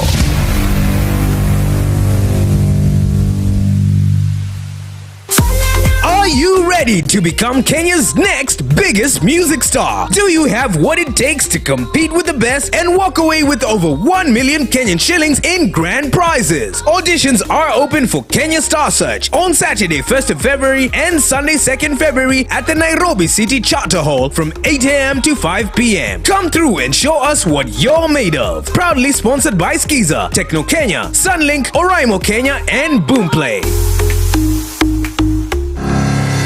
Looking to upgrade your kitchenware, furniture, or electronics? We've got the best deals for you. Digger Shop, your one-stop online store for electronics, furniture, kitchenware, and more. Buy online now and enjoy fast and convenient countrywide delivery in just 48 hours. Here's the best part. Every Saturday from 6:30 p.m. you get exclusive discounts on your favorite items during Shop.Digger Show on KTN. So why wait? Visit shop.digger.co.ke and experience convenience at your fingertips. Digger Shop. Fast, easy, affordable.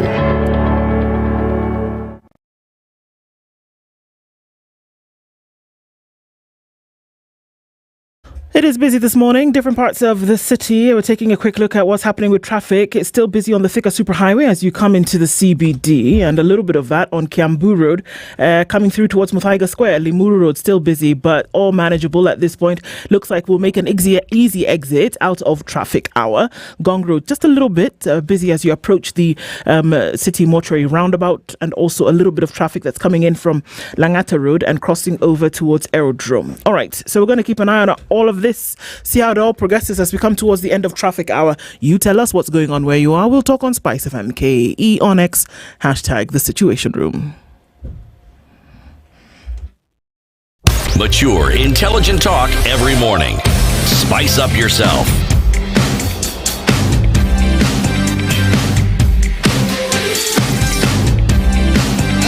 Mornings done right. 94.4 Spice FM. On this 20th day of January, and getting into the final hour of Kenya's biggest conversation this morning, pending bills is a big issue. Everybody's been talking about pending bills. We're going to be talking about it this morning as well. And even as we get to that, let me tell you something that's not so pending, and that's the ability to connect skill and talent with opportunity. Now, youth employment continues to be a challenge for the majority of the continent, but while the overall unemployment rate in Kenya is at about 12.7%, youth, who form 35% of the Kenyan population, have the highest unemployment rate of 67%. Crazy numbers. Now, over 1 million young people enter into the labour market annually without any skills, having either dropped out of school or completed a course and have not been able to get a job. Now, KCB to Jiajiri, that program, decided, you know what, we're not going to allow this to continue. What we're going to say is apply to us. For those between 18 and 35, enter into the program where you get a 6-month talent haul and you're able to now hone skills in certain areas from, basic engineering to electronics and electrical engineering, photography, beauty and design, all kinds of things. And they've been able to start spurring growth in the SME sector. Youth are trained in key sectors, such as construction as well, and then thereafter they're given a toolkit which they can use to enter into the market, and are usually also given micro grants that they can start off their business with. There's great stuff happening at the Tujiajiri program. You want to find out more about it and how you can apply to become part of those who hone their skills and talents for opportunity, log on to kcbgroup.com/foundation. This hour, we're having a conversation, like I said, about pending bills. And joining us in the hot seat this morning is the Secretary General of the Association of Public Sector General Suppliers, Simon Gishuki. Good morning. Good morning. How are you? Thank you for having me. Very well. Well, we're happy to have you in the hot seat of the Situation Room this morning to discuss an issue that has plagued people for a very long time and still continues to do so. Counties pending bills, and this is at the county level. Yes. And it's called the curse of doing business mashinani. Okay. It's going to be a heavy one. We're going to get into it, but let's cool things off a little bit. CT is going to give you the proverb for today. Tell us what you think about the proverb and how you would translate it, and then we can go from there. Okay. Enough. This particular country in East Africa has many distinctions. One of them is a shared distinction. It shares the biggest lake on the continent.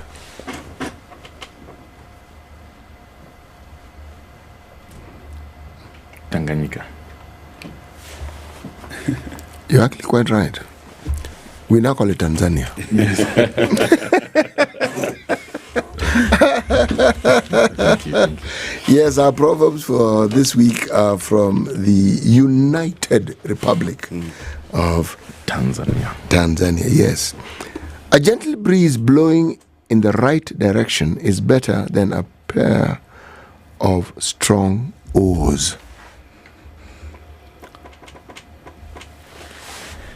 Okay. What do you think about that? I think about it. At times when you're starting to do something, maybe the only thing you require is one soul to tell you you're doing the right thing. Not the million naysayers. It's the one person who will tell you maybe what you're doing will make sense. Go on. You put it well, really. You've actually combined two things. You've embedded the implications and the meaning all into one, which is good. Yeah. There you go. Okay. No need to complicate it. How it works, it works. All right. So, if we look at the whole issue of, let's get into it. Look at the whole issue of pending bills. By the time a bill is pending, that means that work has been done. Yes. And one would assume that the work that has been done came from the person who was asking for it to be done, and then that there were budget lines, and then there was a project, and then somebody got in as a contractor, etc., etc. That happens. But this is happening at the county level, right? So even before we get into the madness of it, how does one start to do work or business, in this case, with the county? With the counties. Yeah. Fantastic. Thank you very much for having me to discuss. Ideally, we should be discussing the blessings of the county government to the mashinani. But now we are here asking ourselves, how did we get into this hole? And how then, the first question you've asked is how we do business with the counties. Number one, any amount called development means there's a contractor at the back end who will either supply building materials, will do buildings, or will supply office stationery and things like that, or who will even supply the office equipment. Every year, the counties have a development budget and a recurrent budget. So unless an amount is going directly into the staff welfare, every other expense is a supplier at the end. Okay. Even when it's a recurrent for a conference, it means there is a hotel at the back end. There is also a consultant at the back end. If it's a building for development, it means there's a contractor at the back end and the architects and the likes. The PPRA Act allows them to pre-qualify Kenyans, and after pre-qualifying Kenyans, then you're eligible for jobs. The law of Kenya is very clear that once you have won a bid, then you get an LSO. And if you read that document, the bottom line, it says, as long as it has a signature of the I holder or the accountant, then that money is available, start doing work. So what becomes a problem is, you've done the work, you're finished, and there's no money. So that has been a story that, unfortunately, it is not a good story for a number of reasons. That these businesses that are called, these amounts called pending bills, are actually businesses that have been denied their right, which is income they deserved. Now, for you to do businesses in Kenya, there are a few things that fall into place. One, you have employees who you pay in, day out, whether you've been paid by the county or not. There are statutories that have a time limit. So whether you are being paid by the national government, by the county government or not, there are statutories you need to pay. Okay. There are people who you bought things from, who do not care who you're supplying to, that need to be paid. There are financial institutions who you took loans from, or advances, overdrafts, that need to be paid. So the curse of pending bill means that there's a chain of people who attack you for not meeting your obligations, yet it is only one institution that refused to pay you. And if you look at it, because 2013 we were about 230 million. Now we are collectively from the counties. Okay. Now we are nearing 200 billion. Oh, wait, hold on. Sorry. mathematics. And just a minute. It moved rather swiftly. Yeah, it did a head We're spin for talking me. millions, then all of a sudden, billions. boom, billion. No, first 230 million. That's about a quarter a billion. Yes. In in 2014, 2015, the government record said we had 204 million spending bills. 204 million. Somewhere in 2016, the amount went to 37 billion. Nice. I want to see how the rise is. And in 2024, it went to about 200 billion. Okay, sorry. Now, this is the funny part. This is the interesting part. Okay. A lot of these figures accumulate right before an election, and they are not taken care of after the election. For example, because it's good to... The beauty of these reports, they are available at the controller of budget. Yeah. If you look at, for example, some of the counties we've had, Nairobi, Mombasa, Kiambu, the notorious ones, you'll figure out right before an election the amount overshoots. And when a new governor comes in, he doesn't look at that as a going concern problem. Okay. Because obviously we're talking about an election period. I mean, there's a myriad of questions that come here. But so we're talking about an election period. The outgoing governor is not concerned with election activities. Yes. So the incoming, this person who is spending is still county government. So who is spending for county government? Who is asking folks to come and... Ideally, every nation worldwide is a going concern. With or without an election, the budget cycle continues. Indeed. So the eye holder, or the people who are allowed to incur expenses, most of them are actually career servants, civil servants. This will be the CFOs, the head of procurement, head of directors here and there. Then we have the chief officers. Remember, chief officers don't leave the office the day the governor is sworn in. They leave the office the day the new governor appoint, and you're confirmed as a chief officer. And unless they want to retain you, for example. Good. Yes. Now, in the event they don't retain you, then that's a problem. I come in as a new governor, and I'm looking at the pending bills, and I'm wondering, do I pay? Case in point. Let's look at case in point. Abdul Samad inherited 4.4 billion. Debt. I think it's at 4.2. It's now at 4.4. Okay. He said, he went to Senate and said, I have cleared all the bills in my tenure, which was 1 year.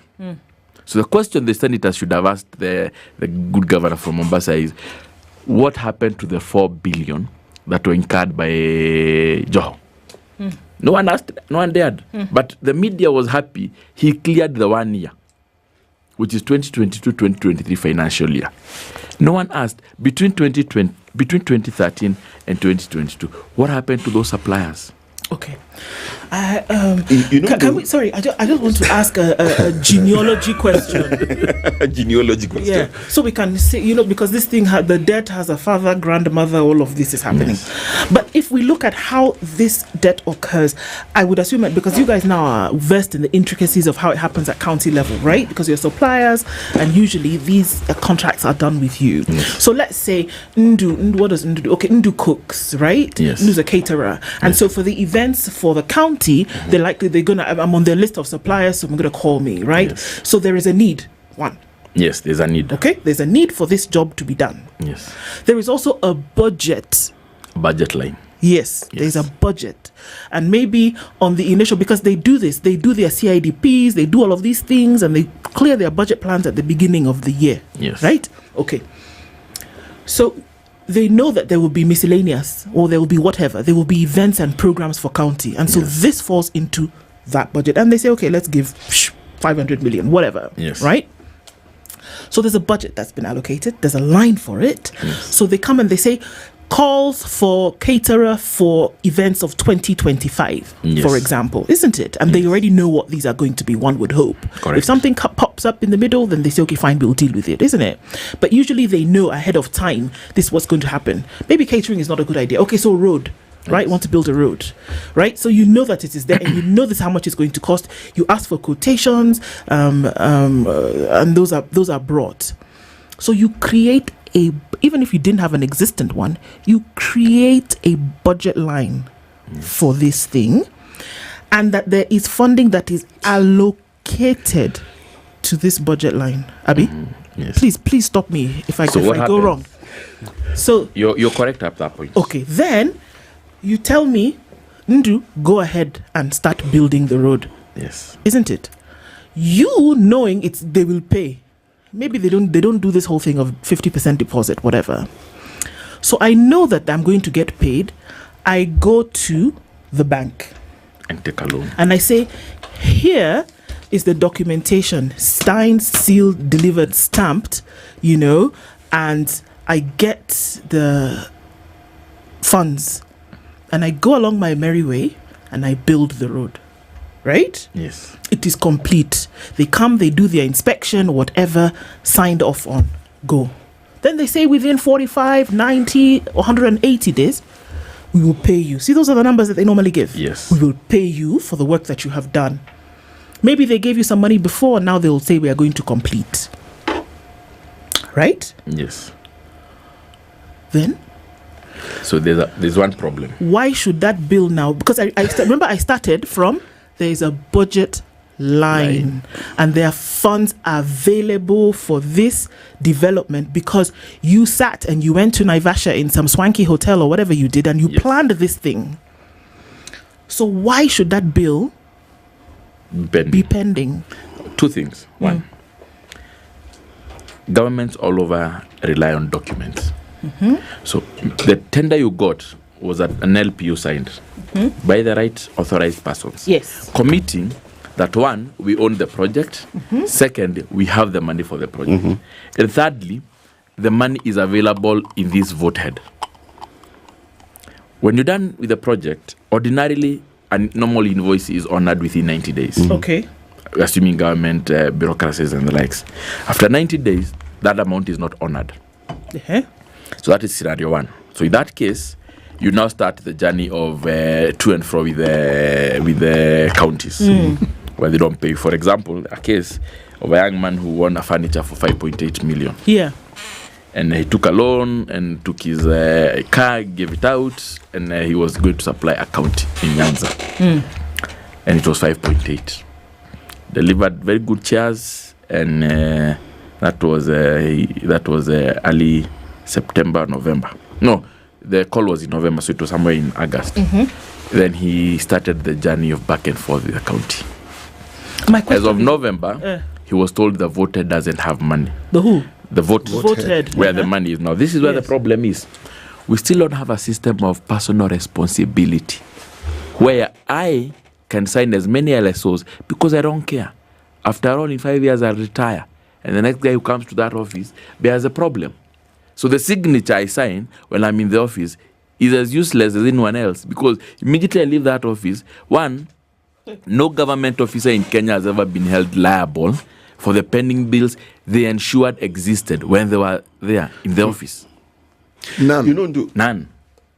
City, go first. No. Okay. I've asked my question. I just want to be clear that Look at it like this. All the cases in court today are corruption cases. None of personal responsibility where a company X, you signed a document, they supplied, they are being auctioned, they have liabilities on them, and then you're being called as a government official in the county government to appear in a court of law. None. True. So your work is, you work for the county. Commit the county. You commit the county. You destroy businesses. You go to happy retirement. I go to happy Mathare Hospital. You know, your description is so accurate. I have seen my friends go to bankruptcy. But allow me a minute to broaden the conversation a little bit. Yes.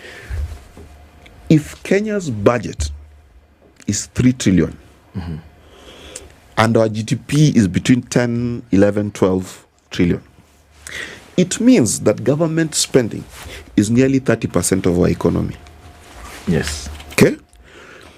If we have pending bills approaching 1 trillion, That's national and county. Yes, national and county. Yes. If we have pending bills approaching 1 trillion, it means that there's 1 trillion worth of debt, 1 trillion worth of opportunities that will not be taken by this businessman because he's shackled. Yes. And the third, there is low circulation of money. Correct. Let's do that. Yes. Now, Ndu, I liked your story. But I was like, oh, my poor, sweet Ndu. Thinking of the process as though it matters. You know why? Let me tell you why it does not matter. Mm-hmm. You said something very interesting. You said that the expenditure goes up in the last year. Tells me one thing. It is a politician who needs campaign money. Yes. And is using procurement as a way of siphoning resources. And it is also a politician who is scared they might not come back to office. Mark, you know what is important? Just a minute. You know why it's important? That when you're trying, in some cases, to explain how bad a situation is, you must highlight the way it is supposed to be. True. Absolutely. When we talk about the effects of corruption, usually you talk about 600 million shillings disappeared. But what could 600 million shillings actually do? True. It's very important for people to understand that it's not just some pot of money that's sitting in the belly of the county and then anybody can go dip their hands into it, but that's what people are doing. Yeah. But the way it's supposed to be is that there are lines. You have the documentation, don't you? Because the documentation that you talk about, Simon, that's the documentation that you take to the bank to get the money in the first place, is it not? There's a problem then. Okay. Yes. One. Let me give you, you've asked how the problem comes in. I'll give you a very good scenario. In our lifetime, Nairobi may not be able to clear the pending bills. There are 100 billion. That means the county of Nairobi owes suppliers, note the word, and businesses 100 billion plus. Now that figure is not stagnating, it's increasing. The county of Kiambu, with a sitting governor, has increased its pending bills by $1 billion. Yes. Nairobi also has a sitting governor, isn't it? Yes, I don't know because I haven't seen him in a while. But we're assuming he's there. We only know it has a chief officer of environment. Yes. Now, the county of Kiambu has increased their pending bills under Governor Matangi by almost $1 billion. Control of Budgets report. So my question is, does it mean even his own planning has a problem? The last point. The biggest mess that came in was the non-audit of the projection of own source revenue. So when a governor is negotiating for projects, he says we're able to raise 20 billion. Knowing very well he can't. And that's why the reports will also tell you only 17 counties have been able to do more than 60% of their own source revenue. Yes. Simon, see, we're going to take a break, but just wait. Let's do some counting, okay? So 1 million is 100,000 10 times. We've only reached 1 million. Yes. Isn't it? Yes. Huh? Yeah. Okay. City sometimes gets confused. This 1 million, 100. So when you pass 1 million, mean that You're done. My mind goes into a So now, this 1 million, now we're going to take it and we do 100 of them. 1, 2, 3, 4, 5, 6, 7, that's 100 50, million. 50, 50, 99, 100. That's 100 million. Yes. Eh? In order to get to 1 billion, we still take this 100 million. And do times 10. Then we'll do times 10. 1, 2, 3, 4, 5, 6, 7, 8, 9, 10. Now, we have reached $1 billion. Only 1 billion. We're still going OCT. Then, you will take this 1 billion. Now, we have said the money that Nairobi County owes to suppliers. We've not talked about any other money that they owe. I don't know. And not national buy government. medicine, do whatever. The money that they're supposed to pay to the Simon and the Mark and the Ndu who took a loan and went and sold her car to buy furniture so that she could now deliver that money. We take this 1 billion, then we go 1, 2, 3, 4, 5, 6, 7, 8, 99, 100. Yes. That is the money that Nairobi owes to suppliers.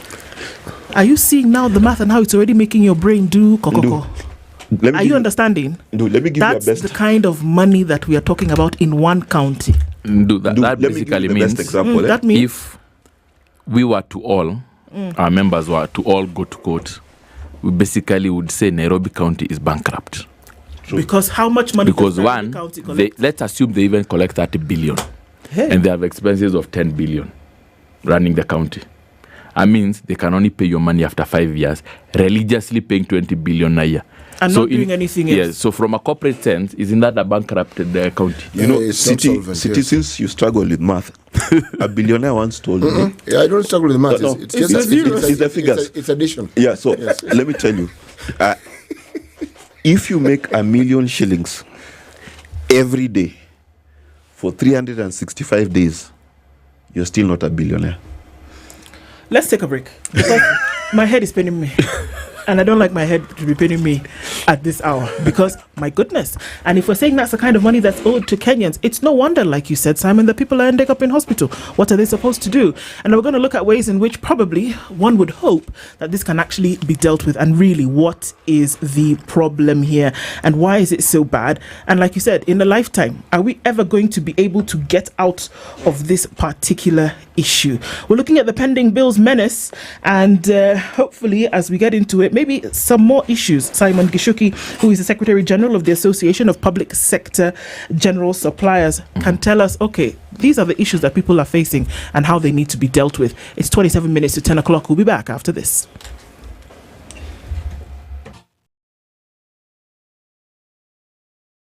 This is the Situation Room, the only way to start your day. The weather with Spice FM. 19 degrees and mostly cloudy conditions in Nairobi. We'll see highs of 23, highs of 24 and lows of 15 in Nakuru, with highs of 23 and lows of 13 in Nyeri. We'll see highs of 25 and lows of 14 in a sunny Eldoret. It's sunny at 28 in Mombasa and 29 in Malindi. While Kisumu is cloudy at 24, we'll see highs of 29 and highs of 29 in a sunny Kakamega at 24. Kampala at 23 is sunny with highs of 28, while we're looking into a sunny Dar es Salaam at 29, going to highs of 33.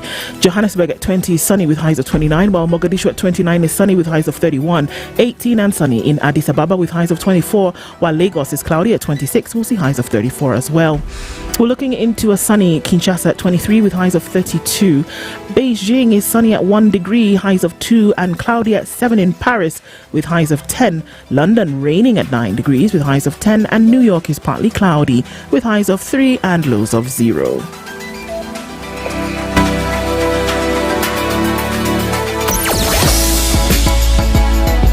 Sugar and spice and everything nice. Spice FM. Spice up your life. Okay, just a little bit of traffic left just around that Pangani stretch as you head towards the CBD. Most of it seems to have disappeared, except for that stubborn little traffic as you get out of Gigiri past United Nations Avenue, and then you're trying to make your way through to Parklands. Apart from that, everybody seems to have gotten where they need to go this morning, and hopefully we can keep it just at a rumble with traffic. Talk just in case. Spice FM KE on X, hashtag the Situation Room. Mature, intelligent talk every morning. Spice up yourself.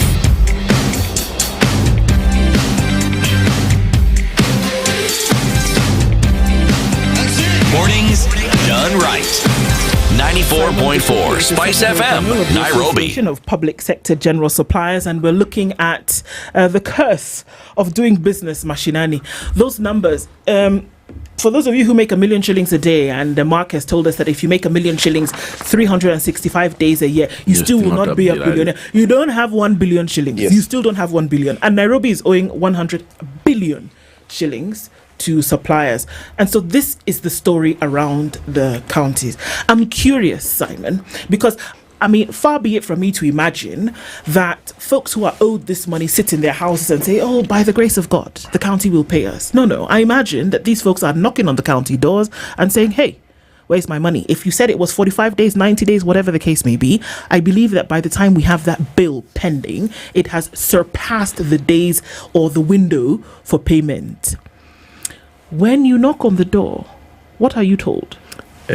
Funny enough, 2013, 2017, I don't think a lot of county guys understood the powers they had. So the payments were easy. You would get your payments done. and I say that with a lot of confidence, because I personally have done counties. I think it's only one county that refused to pay. I went many times and I calculated the fuel amount, and it matched the amount they owed me, and I left it. counties were paying debts comfortably until they got to a point where they realized, even if I sign 10 LPOs and all these suppliers are out by the county, I have no personal liability on me as an officer. That means I can commit as many people, and I can even ensure that 5 LPOs are done. Because ask yourself this. You have a pending bill for office stationery that was applied in June last year. You need in November. The best business practice is to sort the previous supplier and get a new one. Now, what do? They get a new supplier. Remember, they normally pre-qualify like 10 suppliers. So you supply this month, you don't pay. You supply next month, you don't pay. So by the end of the year, all of us haven't been paid. But you all know each other. Somehow you do. Because yesterday I went to a county to send a letter, a demand letter, because we want to take them to court. And I found 3 guys who also brought their own demand letters. And the sad thing was, mine is a debt for 2019 and another one for 2021. And the gentleman was telling me, ilikuwa serikali ya nani. And I'm thinking, I don't tell him that, but hata mimi ni ya nani na sioni tukilipwa. And the sad thing, which we actually need to do, is to delink this financial management from the political cycle. Because we have 3 major problems that we are going to face in the next 5 years. One, we assume that doing business with counties is not a necessity, or even with the national government.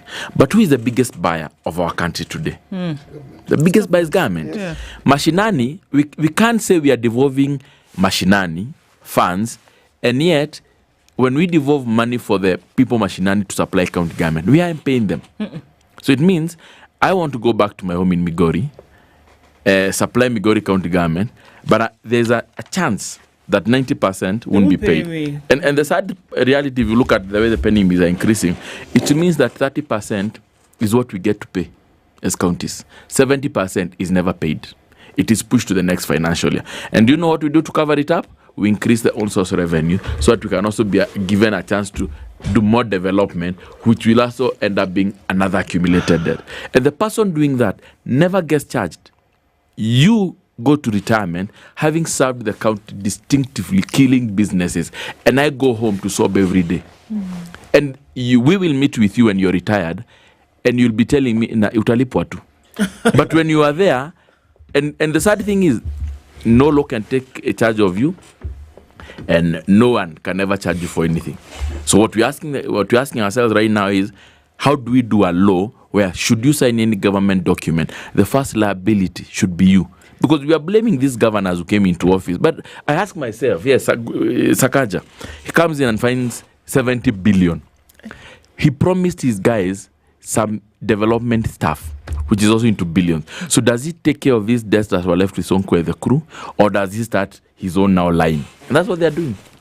You know, in the UK, there's a law that says whether you're a government or you're a business, when you're dealing with an SME, you must pay them within, I think, 60 or 90 days. Otherwise, you're in breach of the law, and it has a jail sentence to it. So that's perhaps something that you should explore, and something that I think would. I'm a businessman myself. I have pending bills in the millions, not from county governments, because I'm too clever to do work with them. Okay. And he still has pending bills, and he's clever. Yes. Okay. No, I have pending bills from corporates. Right?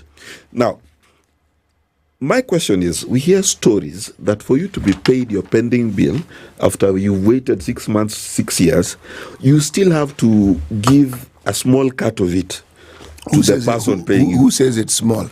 I just want to confirm. It's not small. Let me put it like this. Yes. You go to a county and you owe 10 million. Yes. And your document is there. And the guy can bluntly tell you, unajua 30% inaweza lipwa. You'll find a lot of people saying yes. And you lose 30% of your money to that county guy. Yeah.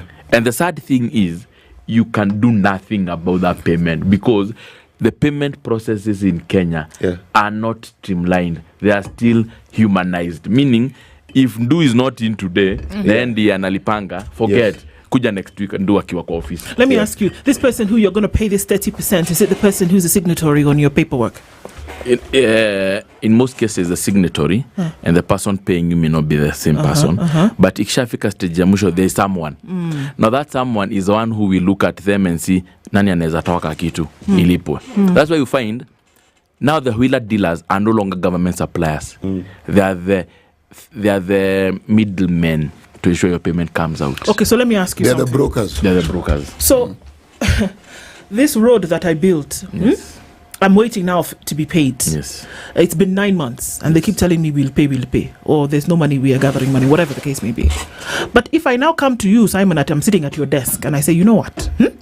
Kwa hii pesa, simtoe tu kakitu. The money will come out.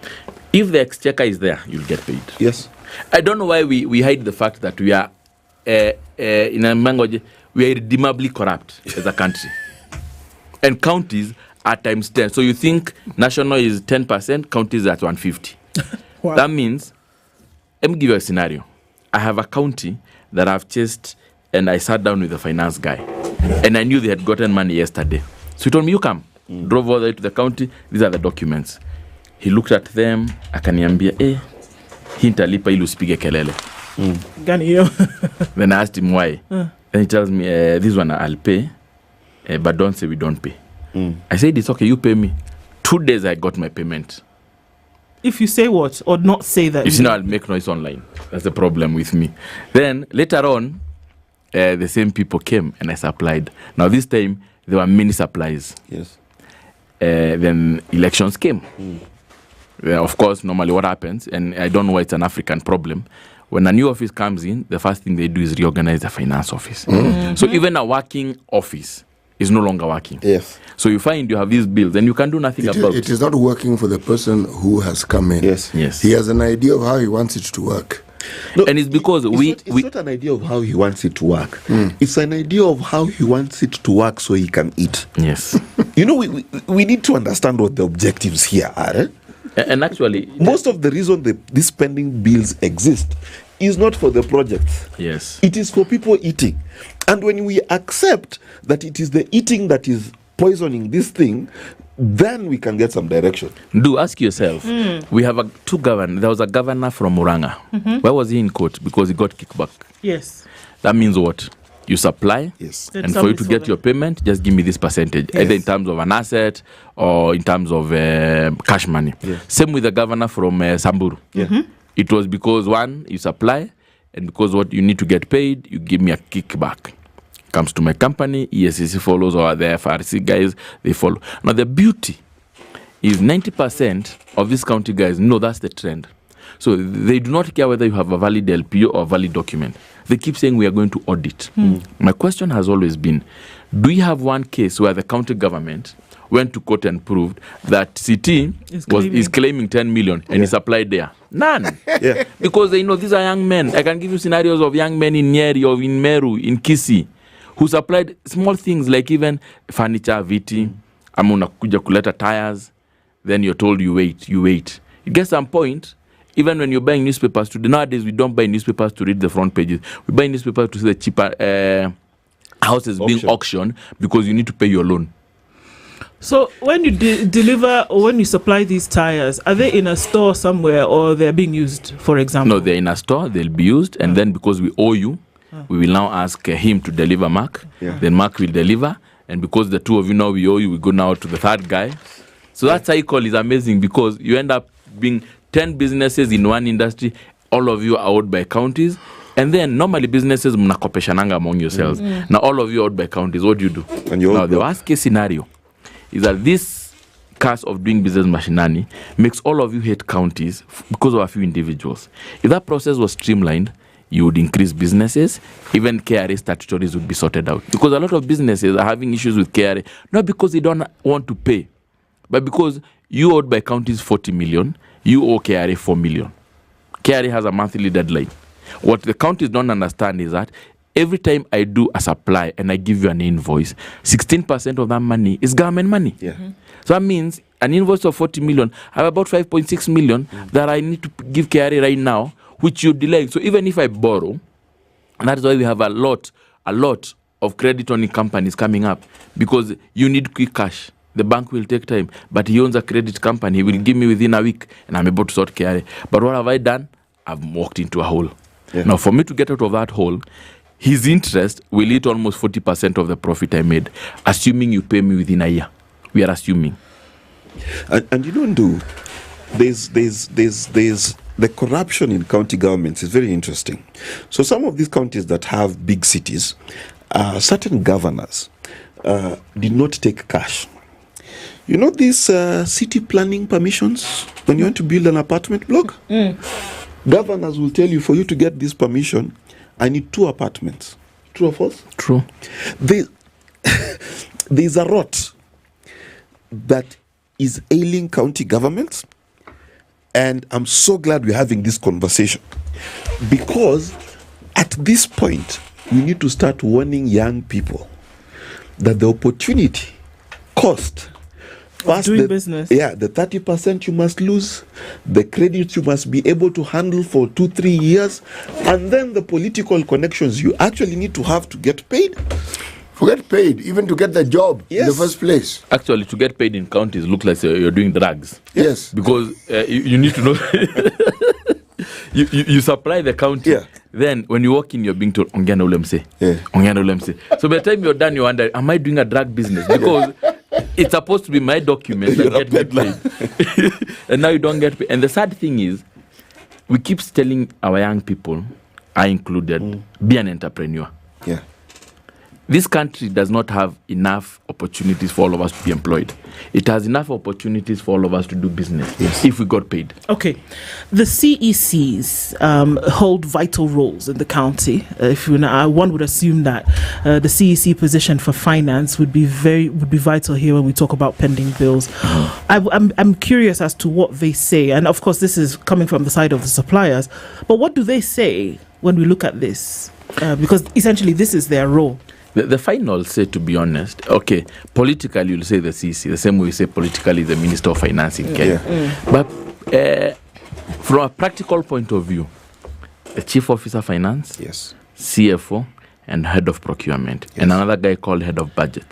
Those are the 4 people who can decide who gets paid at any point. True. Now we have another problem, which is also CEC. If you look at it, he's a political figurehead of that ministry. Call it a ministry in the county. So does he have any AIA authority?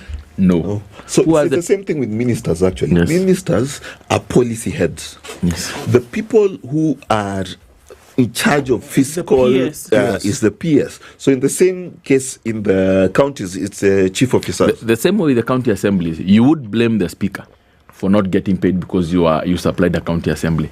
But the final authority is the clerk. Is the clerk, yes. So the biggest problem we have is a lack of personal responsibility on these chief officers, the CFOs, and the head of procurement when they commit to pay. Simon, there's something you said which I don't actually understand, and I want you to expound on it a little bit. Are we saying that if somebody is an office holder in a public institution, they cannot personally be held liable for a decision that they've made? Okay. This is what I'm saying. Since independent, we've never had any officer held liable for committing government to contracts and government losing money or suppliers not getting paid. Yes. That can only happen. Remember, there's a time Mheshimiwa Moses Kuria came up with that. He was trying to talk about personal liability on the persons holding an office. Yes. Now, there's a big problem because I may be a very good chief officer of finance and I want to settle pending bills. But who is my governor? So you find some governors are micromanaging this department to the level where the governor is the one who decides who is to be paid what. True. Very true indeed. But is that our practice, or does the law categorically state that they are not in a position to be held liable? Good. If you take someone to court, what crime will they be charged? Because our laws are very clear. It will abuse of office. Yes, abuse of office. If it was an economic crime, like the way he's saying in the UK, then there should be a figure where if Ndu is the chief officer in Nairobi, I supply and Ndu doesn't pay me, then she incurs an exact loss payable to me directly. All right. That law is not there in Kenya. When you are contracted to actually perform duties or to do business, contracted, it means there is a contract. Yes. And that contract comes with a promise of payment. Yes. So it is as good as a promissory note. Yes. Or a promissory, whatever you want to call it. So if you do not pay me, you are in breach of that particular contract. Is that not so? But in a court of law, what they will do when you sue them, the county will actually appoint a lawyer. So it will be you versus the county. It will not be you versus Ndu. Yet she is the one who signed the document. So as much as you will bring it down to her, they will say the county, she was acting on behalf of the county. So what we are trying to figure out is a law that would actually commit Ndu. That the next time she signs on any paper, that she understands that there is a personal liability and responsibility on that signature. You know who makes laws in Kenya? I'm just, you know who makes laws in Kenya? Yes. Parliament. Members of Parliament. No, the president. But let's go. Wow. Such a naughty fellow. I know what you're saying. But if we were to go by the book... So it's MPs. Again, he'll tell you which book. Which book? Okay. Yes. National Assembly, Yes. They make laws. And so if we're saying that there needs to be an adage, so in what act this would be, if there needed to be an adage to this act, because there is a Public Procurement Act that is alive in this country. We would put it under the Public PFM Act, the Public Finance Management. Yes. And you know why then we would also embed part of it under EACC and part of it, yes, the two. You know why? Because abuse of office has always been used to get rid of an office who mismanages finance. But we've never had a scenario where someone is told, for example, the county owes suppliers 10 million because there was bad budgeting. Okay. Before we release you on your retirement, we're going to withhold your pension for 10 million until you figure out what went wrong for them to get their money back. Okay, now this is the thing here, that if we look at the slew of amendments that have been made to acts, it doesn't matter where. Usually the practice is that if there's an amendment that is being made to a particular law, that there has been the presence of, number one, a violation, or there has been an anomaly that somebody needs to see how we can fix this, that we need to add something here or we need to take something away. Usually there is something negative in nature that has happened, or we've seen that it is insufficient, and so an amendment comes in to either enhance what already exists or to remove something that is causing some harm. Now, park that. In order for that to happen, there needs to be widespread, beyond the suppliers who are suffering this thing, knowledge and understanding of the pain and suffering, the detriment that is being caused as a result of these things not being paid. Follow me so far? Yes. Now, what is that? We don't seem to understand. We'll just say, okay, Shebi people have not been paid. Wait for them to be paid. Let's move. Is it not more than just not being paid? What are we talking about? Also, just to add on that, the numbers are running in my head. Is it even possible for county governments to pay these pending bills? Okay. I'll start with Ndu's question. Number one, we have a problem by the fact that we don't legislate right. Because in developing countries, the complaints that are there are too many. Right now, you only supply counties, to be honest, because you know someone. Yep. You'll get paid. Yes. That complaint is already known by senators. It's already known by our MPs. The fact that that law is not out is for two reasons. One, what is the fallback position when you are a failed MP? You become a CC. Yeah. Yes. What is the fallback position when you are a failed MCA? Become a chief officer. Or when you look at everyone who figures if they ran for a seat, they couldn't get it. Governor appoints you to this position. So for political cover, that personal responsibility is a problem. Look at even the national government, if we are to be honest with ourselves.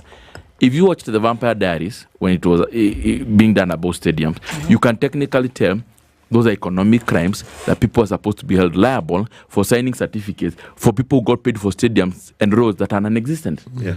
But we've never been told that road in Makueni, that there's a contractor Y who's been taken to court, there's an architect Z, and there's an engineer Y from this institution who will all be sued for Kenyan government money. Yes. So we always assume that when we lose taxpayers' money, it's okay. Yes. What we are forgetting is, I don't blame when President Uhuru said we lose 2 billion a day. Yeah. If you calculate in a year, That's 700 billion. That's 30% what the Auditor General keeps saying. We lose 30% of our money through corruption. Yeah. But what exactly is corruption? It is me not paying you for current products, paying for previous products, paying current, overcharging. And because we have realized counties are not paying, I won't supply that at 5,000. No. I'll supply it at 8.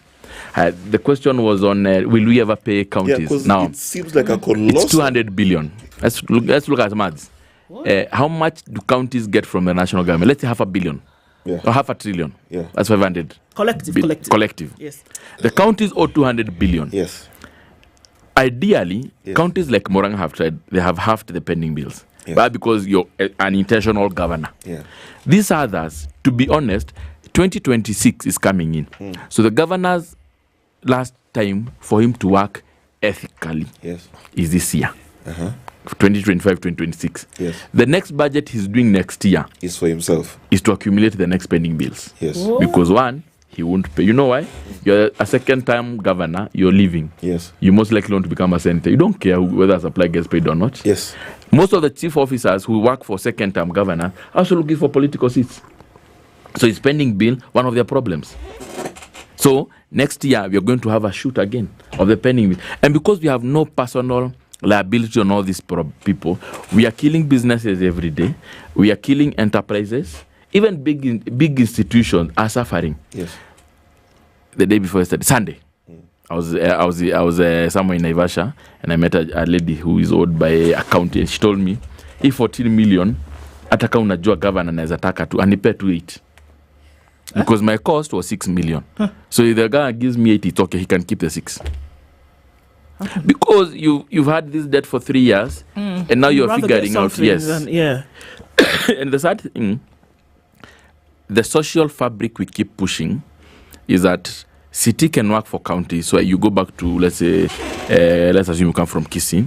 So you can do a very good... There are 47 counties, Bona. Why chose Kisii? Okay, so Transoia. No, Kisii is good. Kisii is good. No, Transoia is doing way better in pending bills. So you go to Kisii, you are very good in stationery, you're very good in branding. Yes. So the county subcontracts you. So you tell your wife, instead of working in Nairobi for this amount, let's go back there. Yeah. Our business is doing good. So because the governor is his friend, he went and got pre-qualified. And he knows business will work. 2026, they're doing good. So lifestyle, up. Yeah. 2027, that governor is off. Yeah. So a new governor comes in, does pre-qualification, you're not. Remember, you finished your businesses in Nairobi. You depended on counties, so you're doing good. Financially, you're doing good. Now, 2026, you supplied, because when the governor was coming back to office, he would pay you. Yeah. Remember, you even gave him good prices for his own machinery. Now you don't get your money back. So what happens? You're in Kisii with a dead business, with pending bills, and a social life that has to go back to zero. So technically what you've done is that in a year, city might even be in depression. If not dead. If not suicidal. So, you know what? Highlighting these issues is very important, and it's just sad. The emotional has to come into play here, even when we're talking about business. Yes. But it's necessary for us to keep highlighting these issues. Let's do this in a couple of months and see if these numbers have changed. And they could have gone downwards. Change. I just said changed. Okay. Simon Gishuki is the Secretary General of the General Association of Public Sector General Suppliers. Thank you for being here this morning. It's a big issue, but we're very grateful that you did. You guys, we continue to highlight these issues every day on The Situation Room, Kenya's biggest conversation. Thank you for being here with us this morning. It's 10 a.m. and we'll see each other tomorrow, God willing, at 6. Good morning. Thank you.